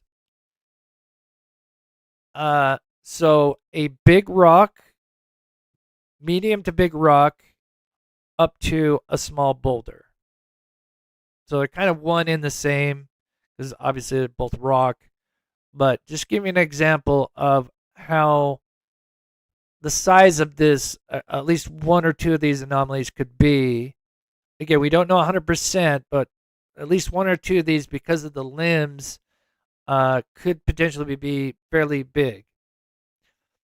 The other thing would be tree roots. That's why I showed you how far away the nearest tree was. I think that's high. I think that's unlikely, but it's still one of the things it could be. The other one, pipes. Very, almost, I should say, very highly unlikely. Pipes also have a slightly different hyperbola, which I will show you guys. And then clump dirt was one, but again, this is where my area non-expertise comes in, because I heard it's possible that it could create that, but again, I think that's on the more or less likely size, at least for most of these anomalies. But that's what we're looking at. Joni, could it be back? I mean, it could be a bunch of things, and we'll go over the size and the objects here in a bit. But in short, yes. Wait, how did we go up to 400 and then we lost a few? And we're just getting into the big stuff.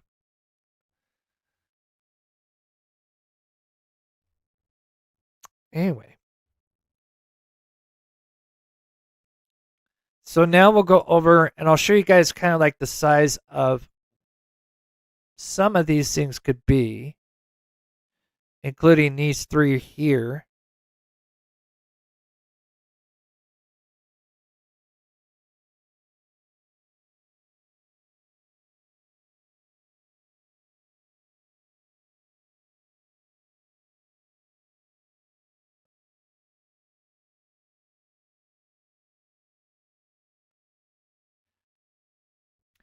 So the size of a few of these anomalies could be from a large rock, which I tried to, whatever I tried to example, I tried to find, I tried to have a human holding it so you could kind of get an idea of the size.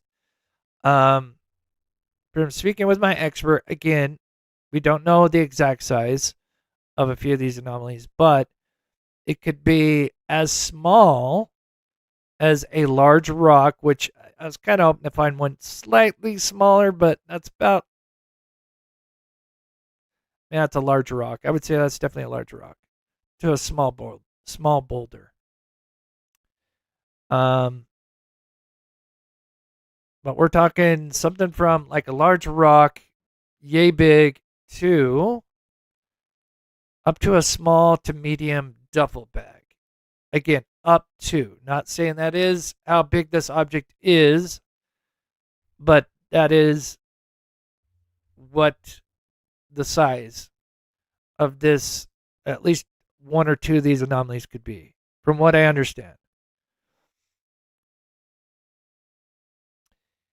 And so, let's see, did I start with this one first? Tree roots. Always a possibility, but considering that it's the nearest tree is about 50 plus feet away, I don't think the roots would be anywhere near that size.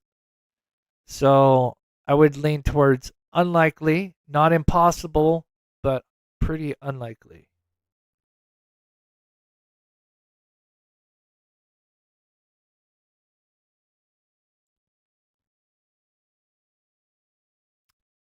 I've never heard of someone missing a sea bag. That'd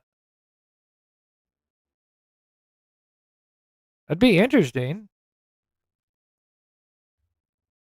But yeah, I mean, it's certainly possible. Thornton, and you bring up a great comment. I would tell you that we have many eyes on this for a long time now, and I wouldn't really worry. It would almost be stupid for anybody to go out there and do anything, and that's all I'll say with that.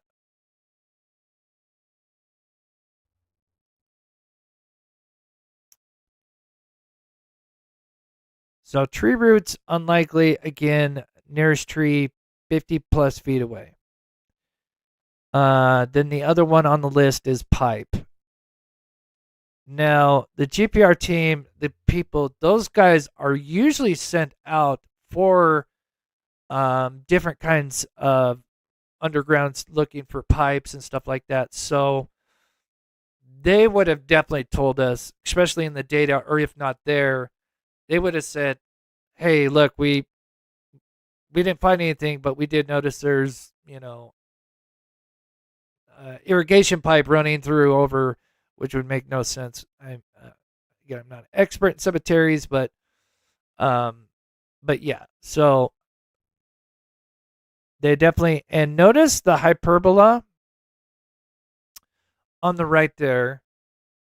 Notice it doesn't have the Star Trek, but it's more of a upside down U versus a V.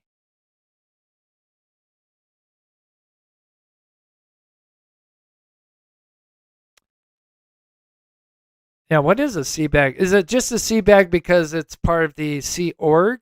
Or not Sea Org. Oh my gosh. That's Sea Org. That's Scientology. Sea Org. Called the sea bag because they were in the Navy? Right. Alright, now you guys are distracting me here. It's fine. Now I gotta look up a sea bag.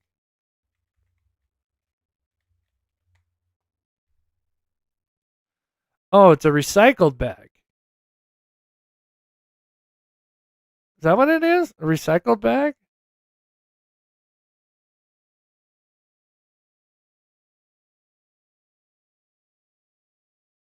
Oh, wait, no, I see military sea bags. I saw these recycled sea bags there. Are we talking like this? These kind? Okay, that's what I thought. I mean, cause see, yeah, that's what I thought. Huh? Was there a bag that went missing? What?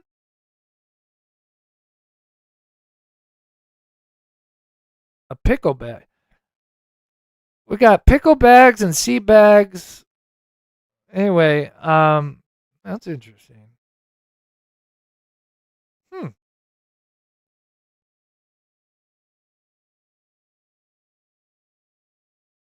Why can't I remember a pickle bag or a sea bag? That would have stood out to me. That is interesting, though. A lot of people are saying yeah. So I mean, yeah. When did she lose this? This is interesting, actually. Do you know where this was quoted? Who said it? If anybody knows.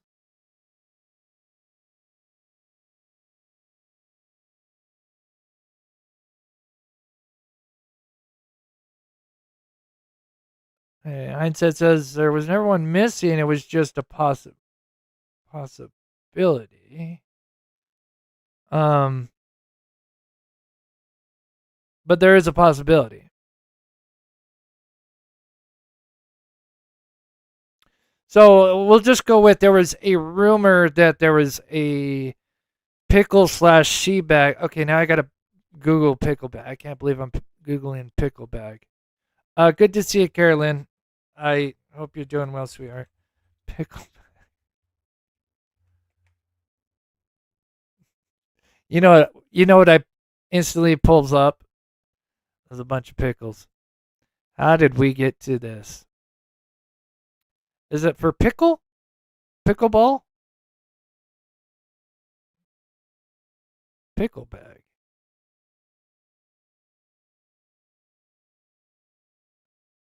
What is a military pickle bag?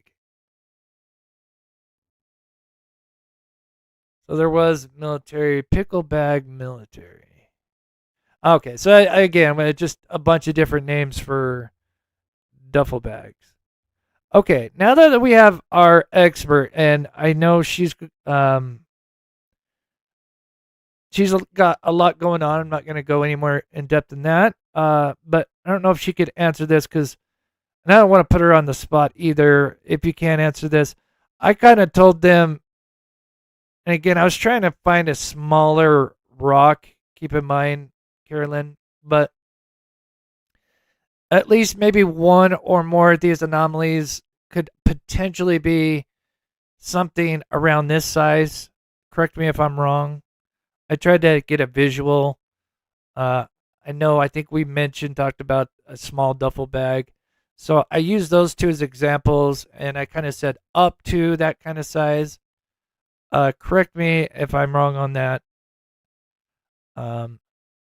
She would know this on her secrets. She is the expert in this.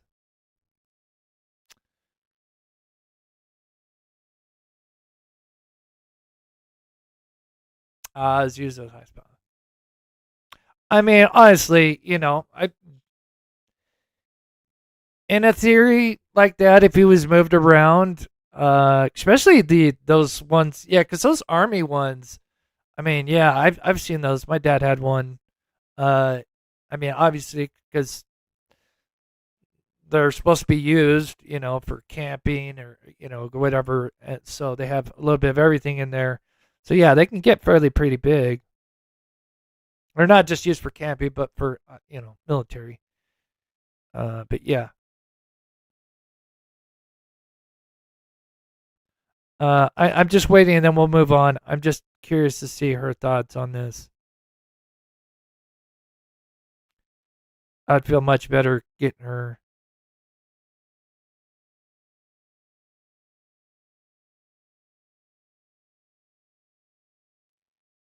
Yeah, if we get time, I don't know if we have time tonight. We'll play some of Crispy's.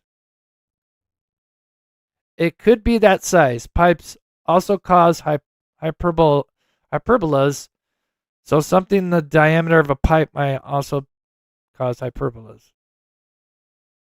Yeah, I got you. Yep. Okay, so all right. So again, so you get an idea of how potentially big this object, approximate size of the object. So back to tree roots. In my opinion, not impossible. I would think unlikely from the distance of the nearest tree, over 50 feet. And then I would think with pipes, and notice the hyperbola, and correct me if I'm wrong, Carolyn, but I noticed the hyperbolas are more U-shaped, I guess, or upside down C's, horseshoes. They're very more pronounced, whereas, as you get into the rock, they're more V-shaped.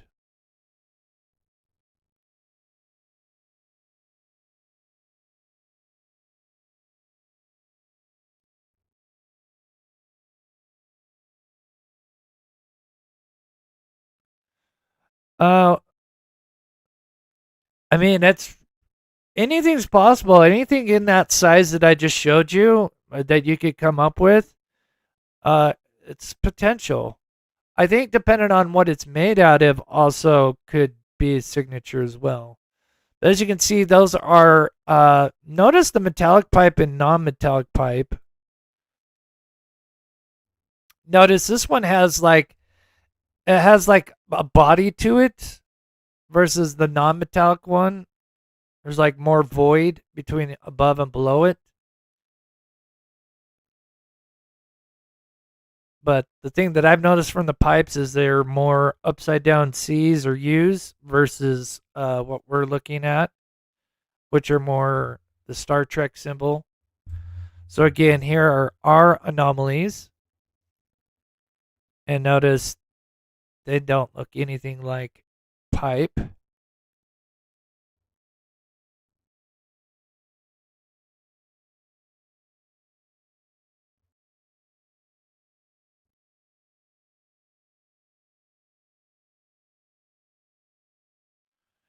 Yes, I agree. Marcia, again, we've done a lot in the last couple months, so we have to be patient. And again, to find out or get a good idea of what may or may not be in there wouldn't take much. But yeah, we have to do it the right way. But yes, this is why I've kind of wanted to wait with the GPR data, because I know once I started kind of showing some of this, people might get, I understand. I wanted to know what's in there too.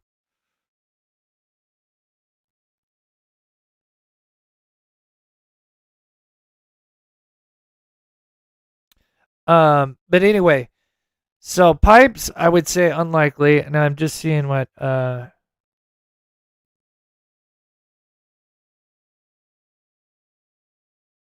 oh, when they're perpendicular. Oh, that makes sense, because when you're doing parallel, it would probably squeeze in more.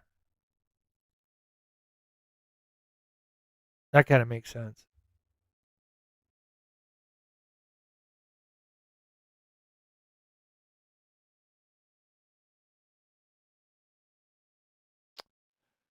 Tree roads don't have a, interesting. So now we come to, I would say, our biggest, at least from what I understand, our biggest potential thing that could be what our anomalies are, and that would be a rock. But this is where it gets, because like I said, the other ones would be the tree root, the pipe, which again, I think the GPR guys would have told us if there was pipes that they went over, because that's kind of what they're used for, those GPR guys. Not all the time, but and so if those are kind of the less likely to not likely, then we have the large rock boulder possibility. But this is where it gets interesting. is here is a grave being filled. When we went out there, I think this is before we went out with the GPR data. Interestingly enough, this guy that's out there, he actually was the one that buried the husband. So, we have the wife and husband dual vaults there.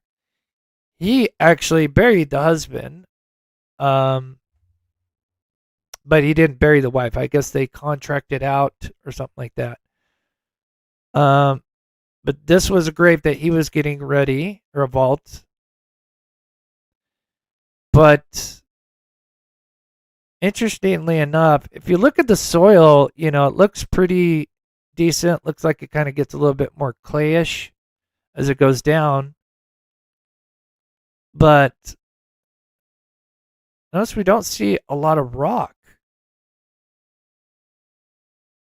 And that's where it kind of gets interesting, because the most reasonable possibility, I think the biggest possibility, if it not being, something nefarious, would be some kind of rock, right? I'm assuming, I think Carolyn could probably agree to that, would be at the top of the list. So the fence is open. And here is our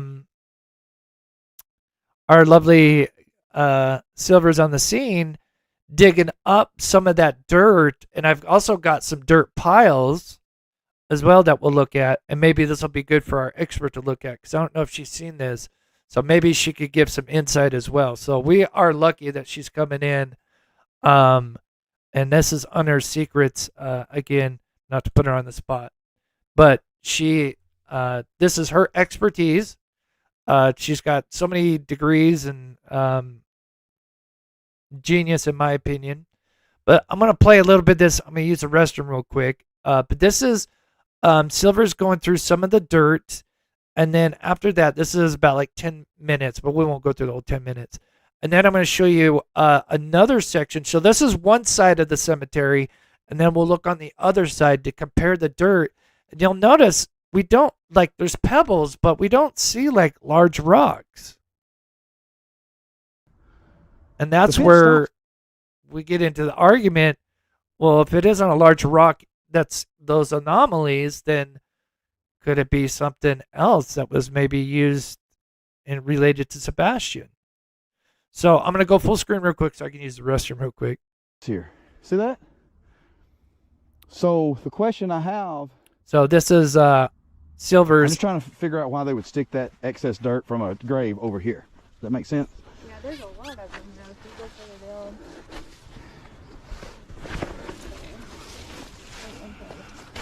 No ants so far. It almost looks like red clay.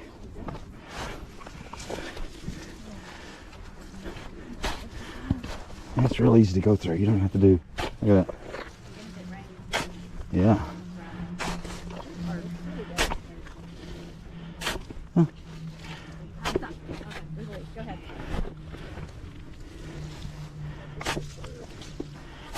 I like to go in one spot as deep as I can go.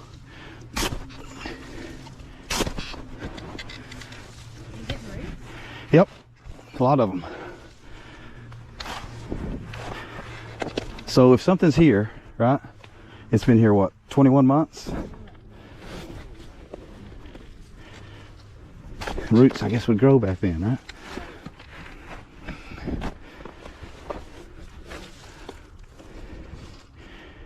That's a tree, right? That's a tree. That's a tree. Is it? Looks like bone, doesn't it?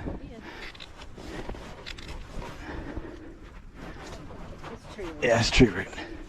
Boy, it did for a minute. I was looking over here. I was looking over here when you were looking down. I was like, what? That's tree root.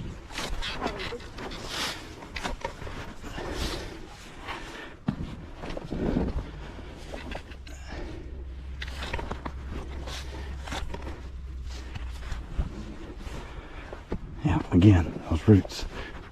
I don't know what that means. They're so bright like that. That's very bright, isn't it? It's just because they've been alive. That's all. So what do you think? Keep digging here or dig this same amount all the way around? We're not to the bottom of it because dirt is too much. Right. Okay, so there is him digging up some of the dirt. Let's see, there's one shot I think that shows a little bit of the hole there, but this isn't the shovel I bought for this. I actually broke that one over at Drake or Creek. silvers. As you can see, and this is on the pickle bags up here. This, I believe, I think is somewhere. I don't know if it's over here or here, but I'm pretty sure it's on the eastern side, where he's at. I'm not 100%, but I'm like 90%. He's like somewhere along this tree line here.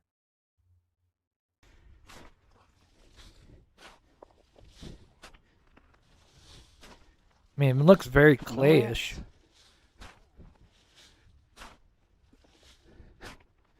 But so why was this dirt put here? as you can see, I mean, as he's going through it, it's not like he's hitting. Might be hitting a tree root because he's close to the tree line. I don't see him flipping boulders. And then, so there's one side. At first glance, that looks like concrete, doesn't it? And there's him a little bit deeper. And still, I haven't seen like any kind of boulder come out. For everything you did coming out here, that was a great this male's video, but it is right at it. So here's what we're dealing with. Try and make sure he's on that other in side. the cemetery when they're there months ago, 5 weeks after he goes missing, he 2180 held something. I'm pretty sure he's on the here, eastern side of this. That right here, the fence has been removed, or I don't see it. It's been cut open. So people that are through here. Caroline, he's the first. So, keep in mind he's only started his channel on Sebastian Rogers, so keep that in mind. So he's only worked on Sebastian. And I'm doing my best now to just dig this. But yeah, I mean, I'm sure anybody would be blessed. Any case that he would bring attention to, whatever time he had available, he would put his heart and soul into it. There's no ants, okay? Allegedly, she and he is a smart guy. He is a really smart guy.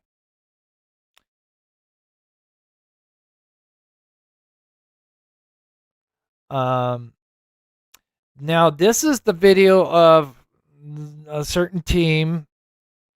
Again, I tried to be respectful of their footage. I'm just showing a little bit, because they do walk up to the back of their car and it has their license plate. I try to be respectful, not to show it, even though it's in their live anyway. But I still try to be respectful of that. But you'll notice now this is Christmas of, not this last Christmas, but this would have been the Christmas of 2024. So 10 months out. So they still hadn't paved the road.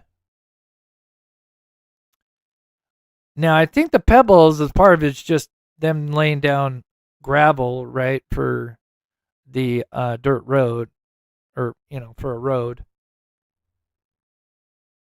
But we're gonna come up across a couple of dirt piles that clearly were used in them probably digging up soil and then having excess soil, because obviously you're putting a vault in, you're going to have, extra mass that you're putting into a hole. So you're going to have more soil that you need to obviously move to a certain area every time you bury someone. And again, right here is that area. Like I said, you could back up a car because that's the grave that we are interested in. And again, that is the exact area. And then when he pans to the left is where you can actually see with the tree line where it opens up, where we'd be able to see those vehicles as if they were coming out.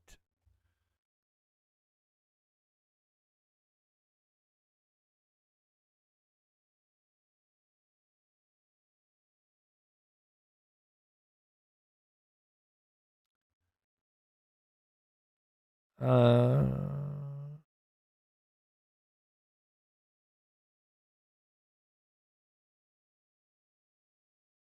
oh, thanks, Aaron. Yeah, I mean, again, he's only worked. Again, he only started his channel in Sebastian, so he's, as far as I know, he's only worked on Sebastian Rogers. And again, it's, keep in mind, because there's a lot of YouTube channels popping up left and right. Silver's, because he has a job, I don't want to get too into his personal stuff. That's his, that's for him to share. I'm assuming he's mentioned that he's on the road for his job a lot. And so that does allow him, and he does come around Tennessee sometimes. So I think that kind of works out with him covering Sebastian. But back to the dirt piles here. Here's kind of a zoom up. And so here's an excess pile. And again, so now this is on the other side of where Silver's was. And although it appears to be clumps of dirt, I mean, it's possible it could be some rock. I don't know, Carolyn, if you're still in here, your thoughts on what you see in this soil. If anything you see is big enough to create the anomalies that we see, or at least a few of them.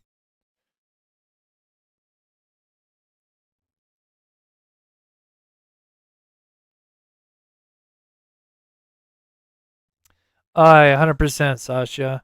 And that's why we got to just keep cracking, right? What is it, the Walk of Silence or something like that they're doing? I think it's a great idea, right? When's the last time we've had an actual update from the law enforcement agency that's running the lead in this case, right? When is the last time we've actually gotten a legit update? It has been, they've responded. The last thing they responded to was the 1-year anniversary con. And then before that was 2 months prior to that when they released the Texas Roadhouse footage and the whole green hoodie situation. They responded to that. But besides the FBI, the lead law enforcement agency has not updated this case. I can't remember. And it's nuts. I think you could be right.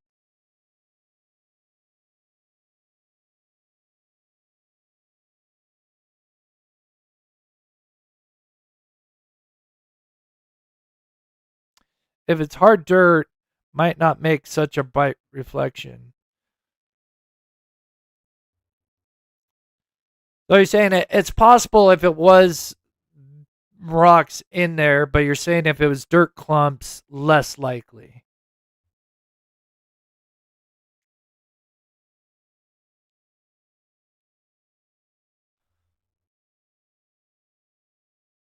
Really, April? That's pathetic. I mean, that is pathetic, in my opinion. It's pathetic. In my opinion, I think they backed themselves in a situation. This is just my opinion. I think they backed themselves in a position because of them lying about, and just in my opinion, they allegedly lied about. I mean, we know it's not garbage truck lights, for God's sakes.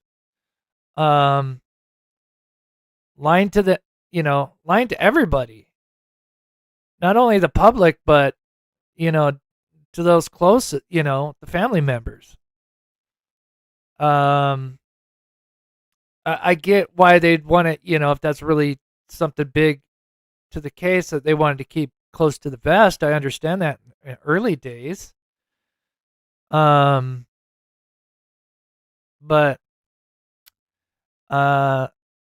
and then what was the other one?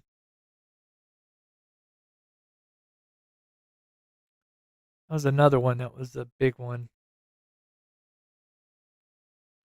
So anyway, here's another dirt pile. But yeah, it's tough to say if they're like little large rocks, but or just dirt clumps. I mean, it looks more clumpy than rocks. Maybe it's a combination of both. But I know we've talked about shirts. I think it's an amazing idea. I just don't want to get overwhelmed with all these ideas and how many have too many things on the burner.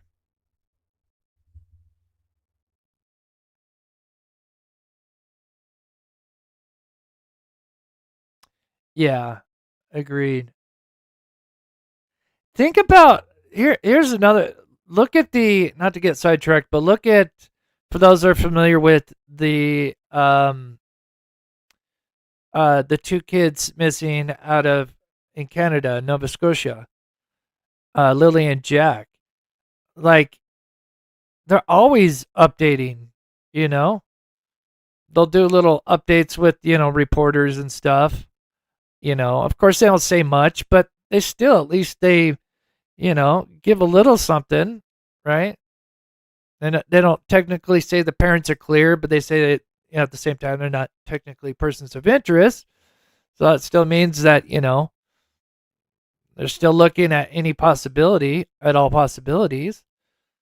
But how come we can't get that? I mean, to me, it's just pathetic.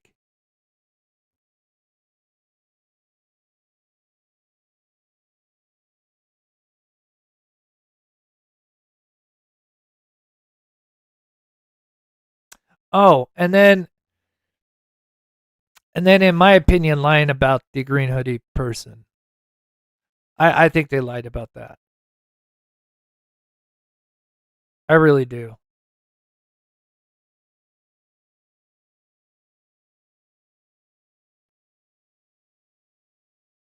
I truly wonder if they even know who Green Hoodie is, or I really think they just came out to say that they found this person because everybody was sending tips in.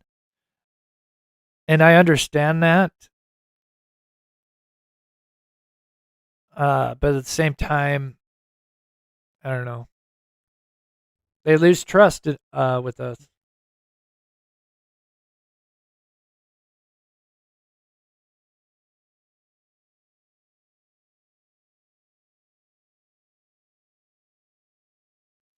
I mean, I would love to do shirts. The only reason why I want to put that, at least on our side is, with this, with this channel in relationship to this channel is only because, we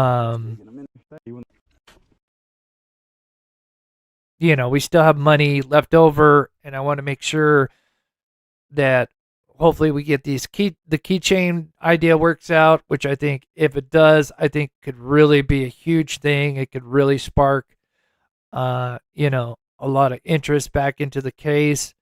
And just a cool, neat idea, kind of out of the box idea of getting his name out there, right, with the keychain.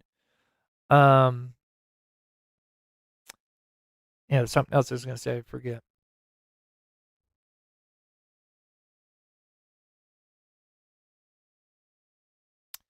Yeah, I don't either. I think they backed themselves into such a bad corner. Like I said, with trying to deceive the public. Yeah, I think they just really shot themselves in the foot, and now they're just kind of like hoping it goes away, in my opinion. I hate to say that, but yeah.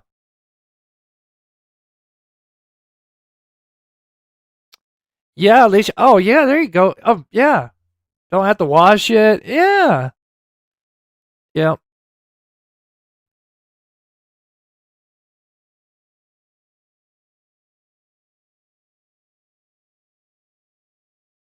No, Bridget, they had no idea. That's what's scary. And this is why, I kept pounding the cemetery footage. And, I told you guys, from what we learned behind the scenes, because there's a few things I can't say at this time because, again, It just be confident, have to be respectful of certain people. But I'm telling you, what we had learned from everything that we did in relationship to the cemetery, bringing out the GPR and cadaver dog, notifying law enforcement, how the church responded, how they, kind of communicated, but then all of a sudden just shut down, is almost as if they were told to not say a single thing, don't respond. And then right after we did it, the day of that we did it, we heard some information that, in my opinion, tells us that, maybe it wasn't buried out there, but it was good possibility whatever went on in the cemetery was related to Sebastian. Oh, sorry. I've been trying to keep an eye on her comments. Yes, I did. Yes. So you're basically saying like the clumps of dirt, because I did. This was kind of my list here. And thank you, Carolyn. I know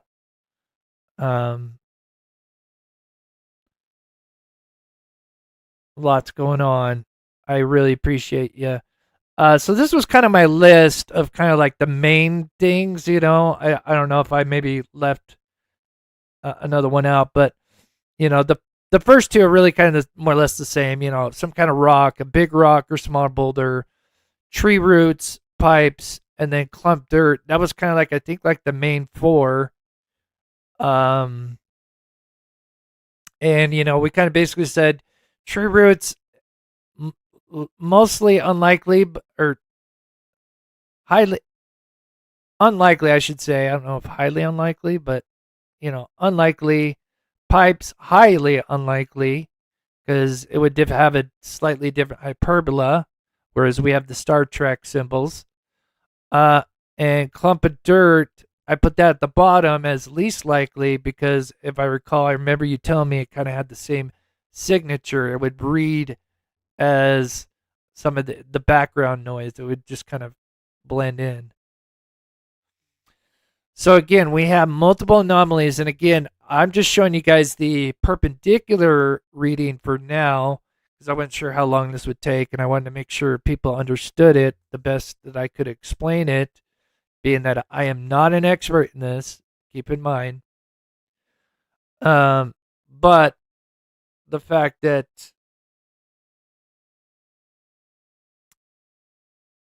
rock being a good possibility, but the argument to the rock thing would be that we don't, at least in the footage, we don't see like large rocks, small boulders in the dirt that's been kind of dug up around that area. Not to say there isn't there, again, we only have so much data we can go off of, but and from that field that we saw with him, with this field over here,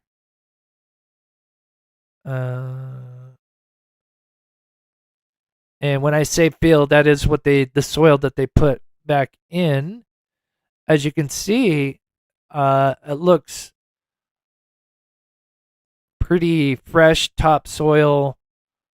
I don't know if topsoil is the right word. Might misconstrue that. But soil that you're going to put on top of the vault looks pretty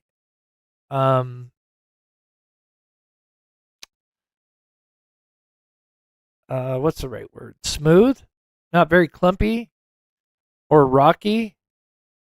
I mean, obviously we don't know what's in there, we can only see what's on the top, but and on the sides of inside the vault itself, or the what would be the vault, or above the vault, I guess. Again, you don't see any really rocks. You don't see any boulders hanging out off the side. Again, this is only one hole. So again, that's the argument. If that isn't a rock, then I think it warrants further investigation. So what would it take? What would be the next step? I guess, to finish this up.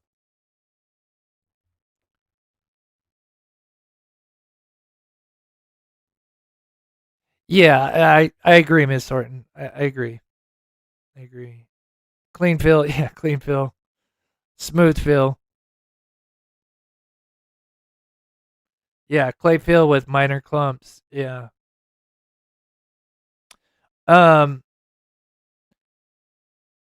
and again, special thanks to Carolyn from Unearthed Secrets there for coming in and giving us some insight.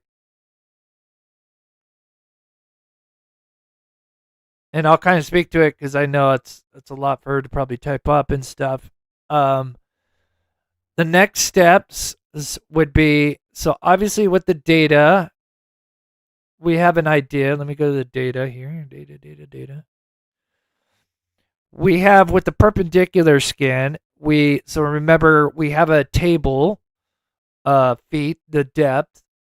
So we know that two of the anomalies are approximately 1.5 foot deep. And then we have another one that is really interesting because I think it's above the vault, above the wife's vault, that is 2.5, somewhere around 2.5 feet deep. And I think it has a decent sized limb. So either that, I guess that could be a decent sized rock. So then what would be the next step?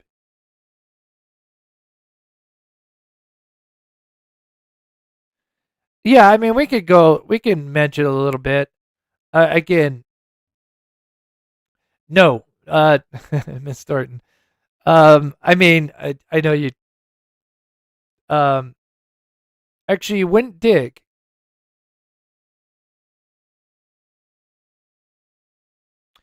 You would probe.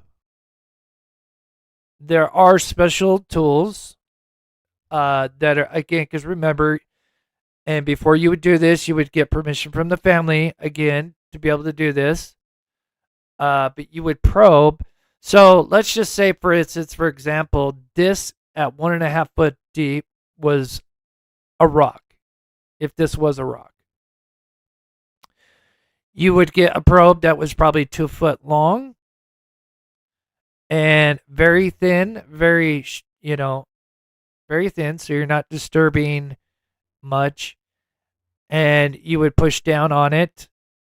And obviously, if it was rock, you would probably know right away because as you're pushing down in, all of a sudden you're just going to smack into something and you would probably know if it was a rock or not. Then let's say if it was like a duffel bag that maybe had a little bit of not as hard, then it would probably, you would hit it and probably there would be a little bit of resistance. But again, I've never probed anything, so I'm just kind of theorizing. But obviously, it would, if you didn't hit something and it's just stopped, if it wasn't a rock, then I think that would warrant the next step after that would be a soil sample. They have what are called like little augers. Again, very small tools that go in at certain depths. And so if you figured it wasn't at least a rock, I'd assume the next step would be a small probe that would go in and it would take a soil sample. And then there's a few other things. So that's what the next steps would be. Yeah. Yeah, we don't want to go digging up anybody's, we've been, we were very blessed to have the person, the family members, surviving family members of this, the wife and husband were very sweet to allow us to do what we did with the GPR. And I think if we had, a reasonable case and assured them that we would not, disturb the vault or desecrate their, the grounds in any way, Because remember, that is their property, even though, it's cemetery. The church owns the cemetery. They bought that plot. That is their land, right? So we really only need permission from the family to be able to do this. So that would be the next steps. But of course, please, no one go out there and do that, because obviously that if that was potential evidence, a long shot, of course, but if there was some kind of potential evidence related to Sebastian or any other case, obviously you'd want it done professionally. That way, if it was evidence, least likely to destroy any evidence that would be in there, you would do it at the. See, I'm getting better at this, Carolyn. I'm getting better. I'm learning. What about taking core samples? Yes, that's what you do. Core samples. It's if I don't know if you're just replying or asking how those work.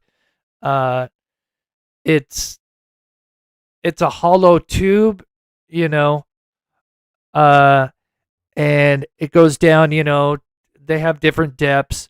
It goes down and it goes into the ground, and obviously, if you're going for 3 foot or whatever, it goes down at 3 foot, and then you kind of twist something, and then it takes, a certain amount of that soil at that depth that you want, and brings it back up to see, are you pulling up material? Are you just pouring up dirt? Pulling something else out?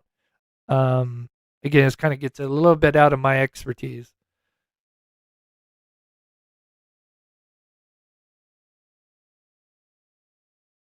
Yeah, they have been very, very nice. Luckily we were able to reach out to them and have them respond. And yeah.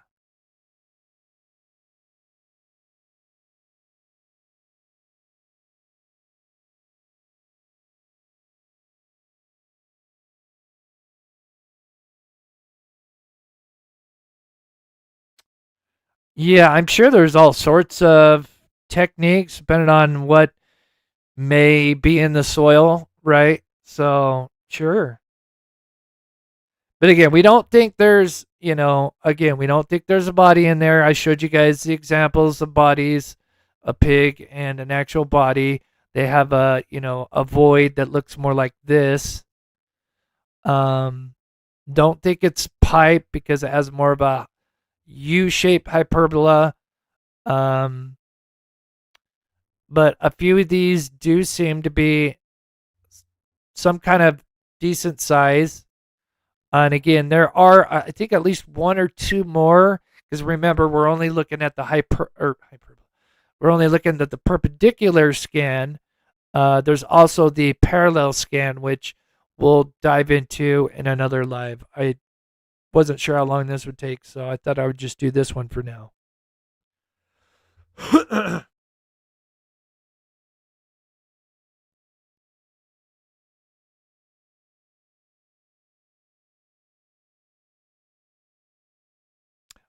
There you go. So she's saying if you hit something, I'm assuming if it wasn't rock, if you hit something that's anything but a rock, probably at that point you'd probably want to get law enforcement. Yeah.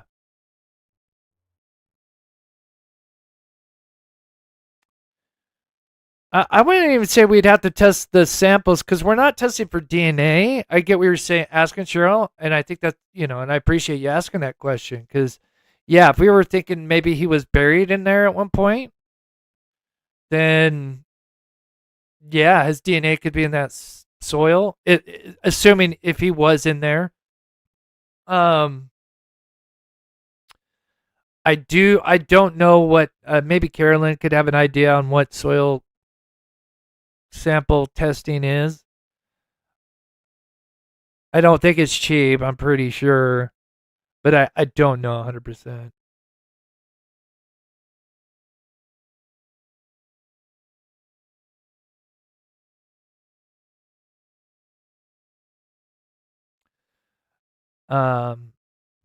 Yeah, let me check some stuff before we finish up. But again, if anybody's if you missed it, please send in your pet pictures for anybody that hasn't. Cynthia, I see Cynthia sent me an email. I just will reiterate that cemetery is being watched like a hawk. I cannot say any more about that. But yeah, we're not worried about anybody tampering with anything, and if they did, they'd be really stupid to do so, if you catch my drift. So, but I just want to go back to Blue Third donating the $10 super chat. That really, really helps. And to all the members, and thank you to Rachel and Star. Yeah, Star for the Venmo. Because I wouldn't be able to do this channel without you guys' support. So thank you guys so much. Yeah. Send it over, Lisa. We'd love to get it. Love to get them. Yeah, Alicia, get those Lars over. And we'll get those going.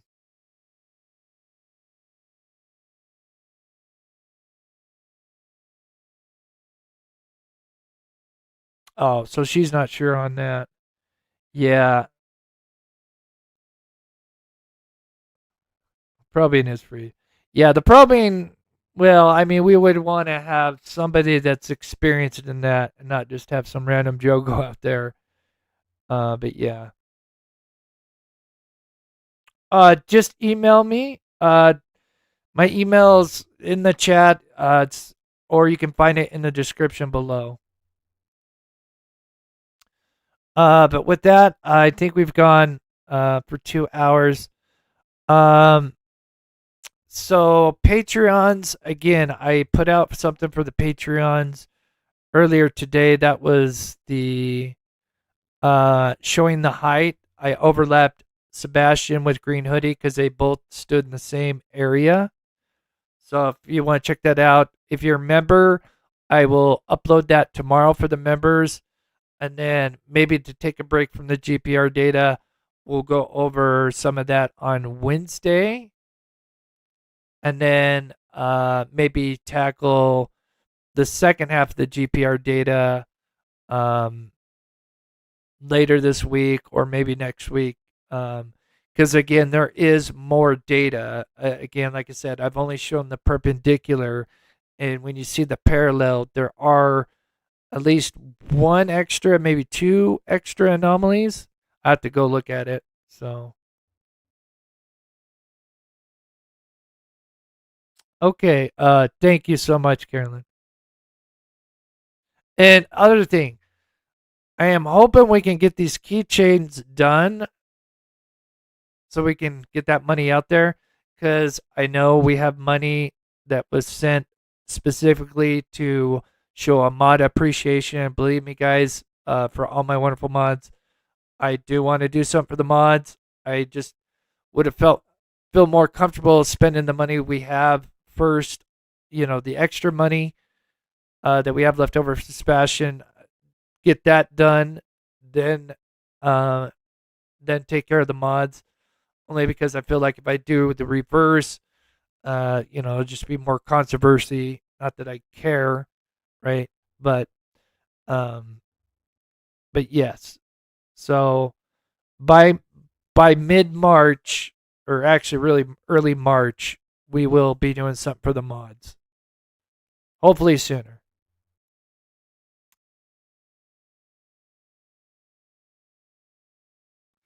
Thank you, Jamie. Thank you, very happy. Cool Cougar. Sorry, not 10 times fast. Yeah, fun to ski. Yeah, I would think, again, I'm assuming people, you could probably get somebody that's that is experienced with that kind of field of work, that would know kind of what they're hitting you know. And I would think anybody would know if they hit a rock, right? Because that's going to stop almost immediately. I appreciate that, Barry. It means the world to me because, again, like, I know it's interesting to go over different stuff that people have said, and it gets, conversations going, but, I'm really trying to go over data on, not to say other ways of solving this case, but it's the best way I can think of solving this case. And the data is there. There's plenty there. And whoever did this they're no career criminals, right? And it appears that at the very least, two people are involved in this. At the very least. And the more people involved, the less likely, or the more likely that they're going to get caught because somebody screwed up somewhere. And all we have to do is just keep tugging on those threads until one of these mistakes or whatever leads to the next big lead, and then a domino effect. It will happen, but it's crazy because we're yeah, can Ahmad put her channel link up there? I'd be happy to.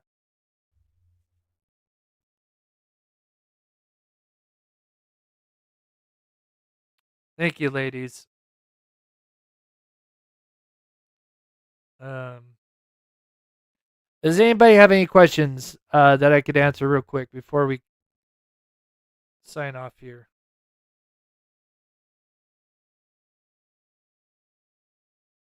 So I want to try to pin this up there real quick.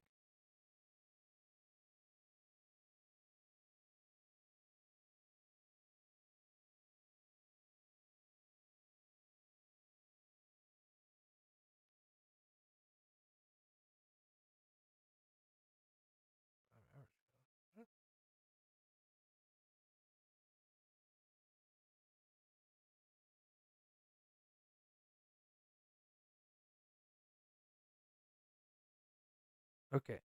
Sorry. What's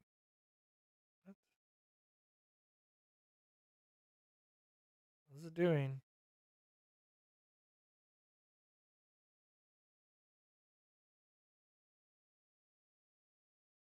Oh, there we go.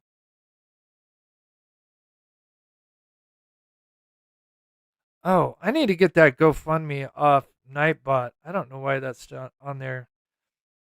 Jennifer, I don't know if you're watching. We need to get that GoFundMe. I don't know why that's still on there. That's no one's fault but my own.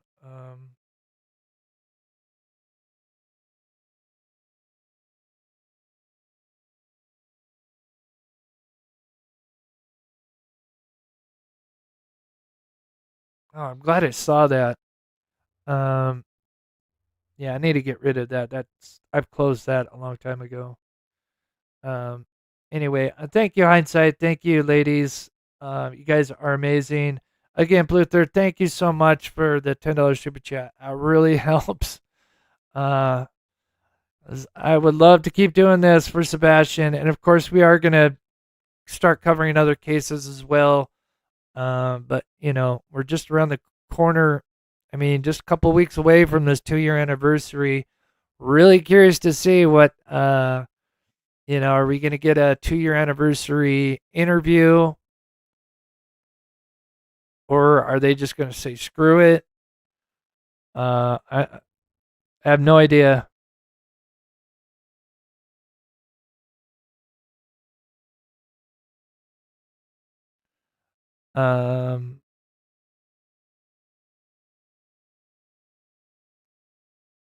Oh, thank you, Ashley, so much. So anyway, members, video for the Texas Roadhouse, the green hoodie and the height, and the potential identification or potential person of interest for it.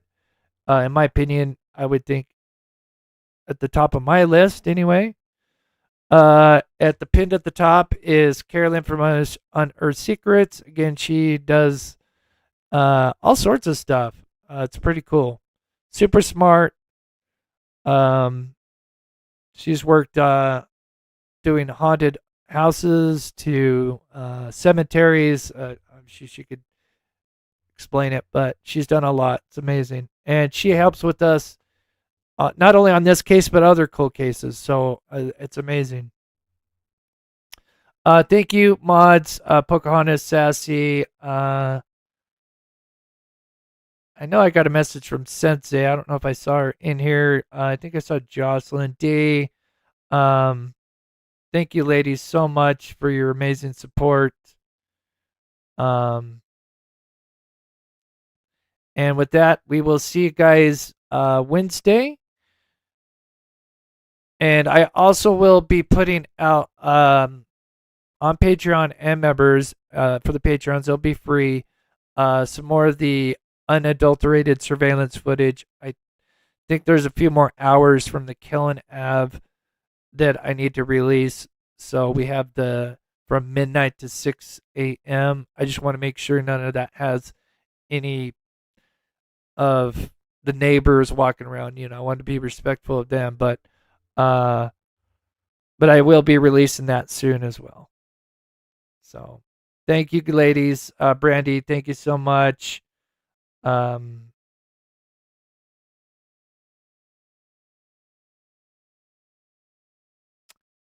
agree. 100% standing. And we just gotta, we gotta keep trying to lift each other up and stop trying to tear everybody down. I cannot believe how many people just want to tear everybody else down. It just blows my mind. That's why I really stopped watching YouTube in general, really, just because it's toxic. Not all of it, but there's just a lot of talk in this case, especially. And I just don't understand why people just can't, have productive, constructive criticism and share ideas and, respect that people are trying to think outside the box and not get butthurt because, somebody may put out some circumstantial evidence that would disprove your theory. If that that just means you need to either look deeper or you need to reorganize and maybe start, I don't know. I could go on and go on. I get on my soapbox. I'm going to hop off.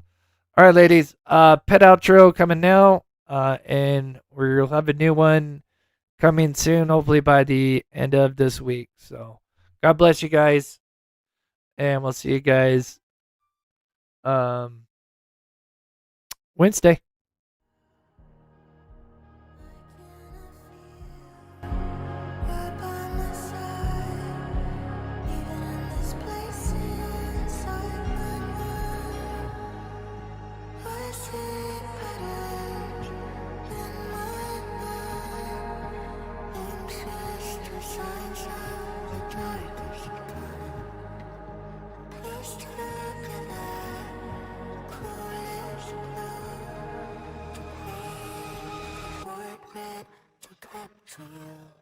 Call the secrets from your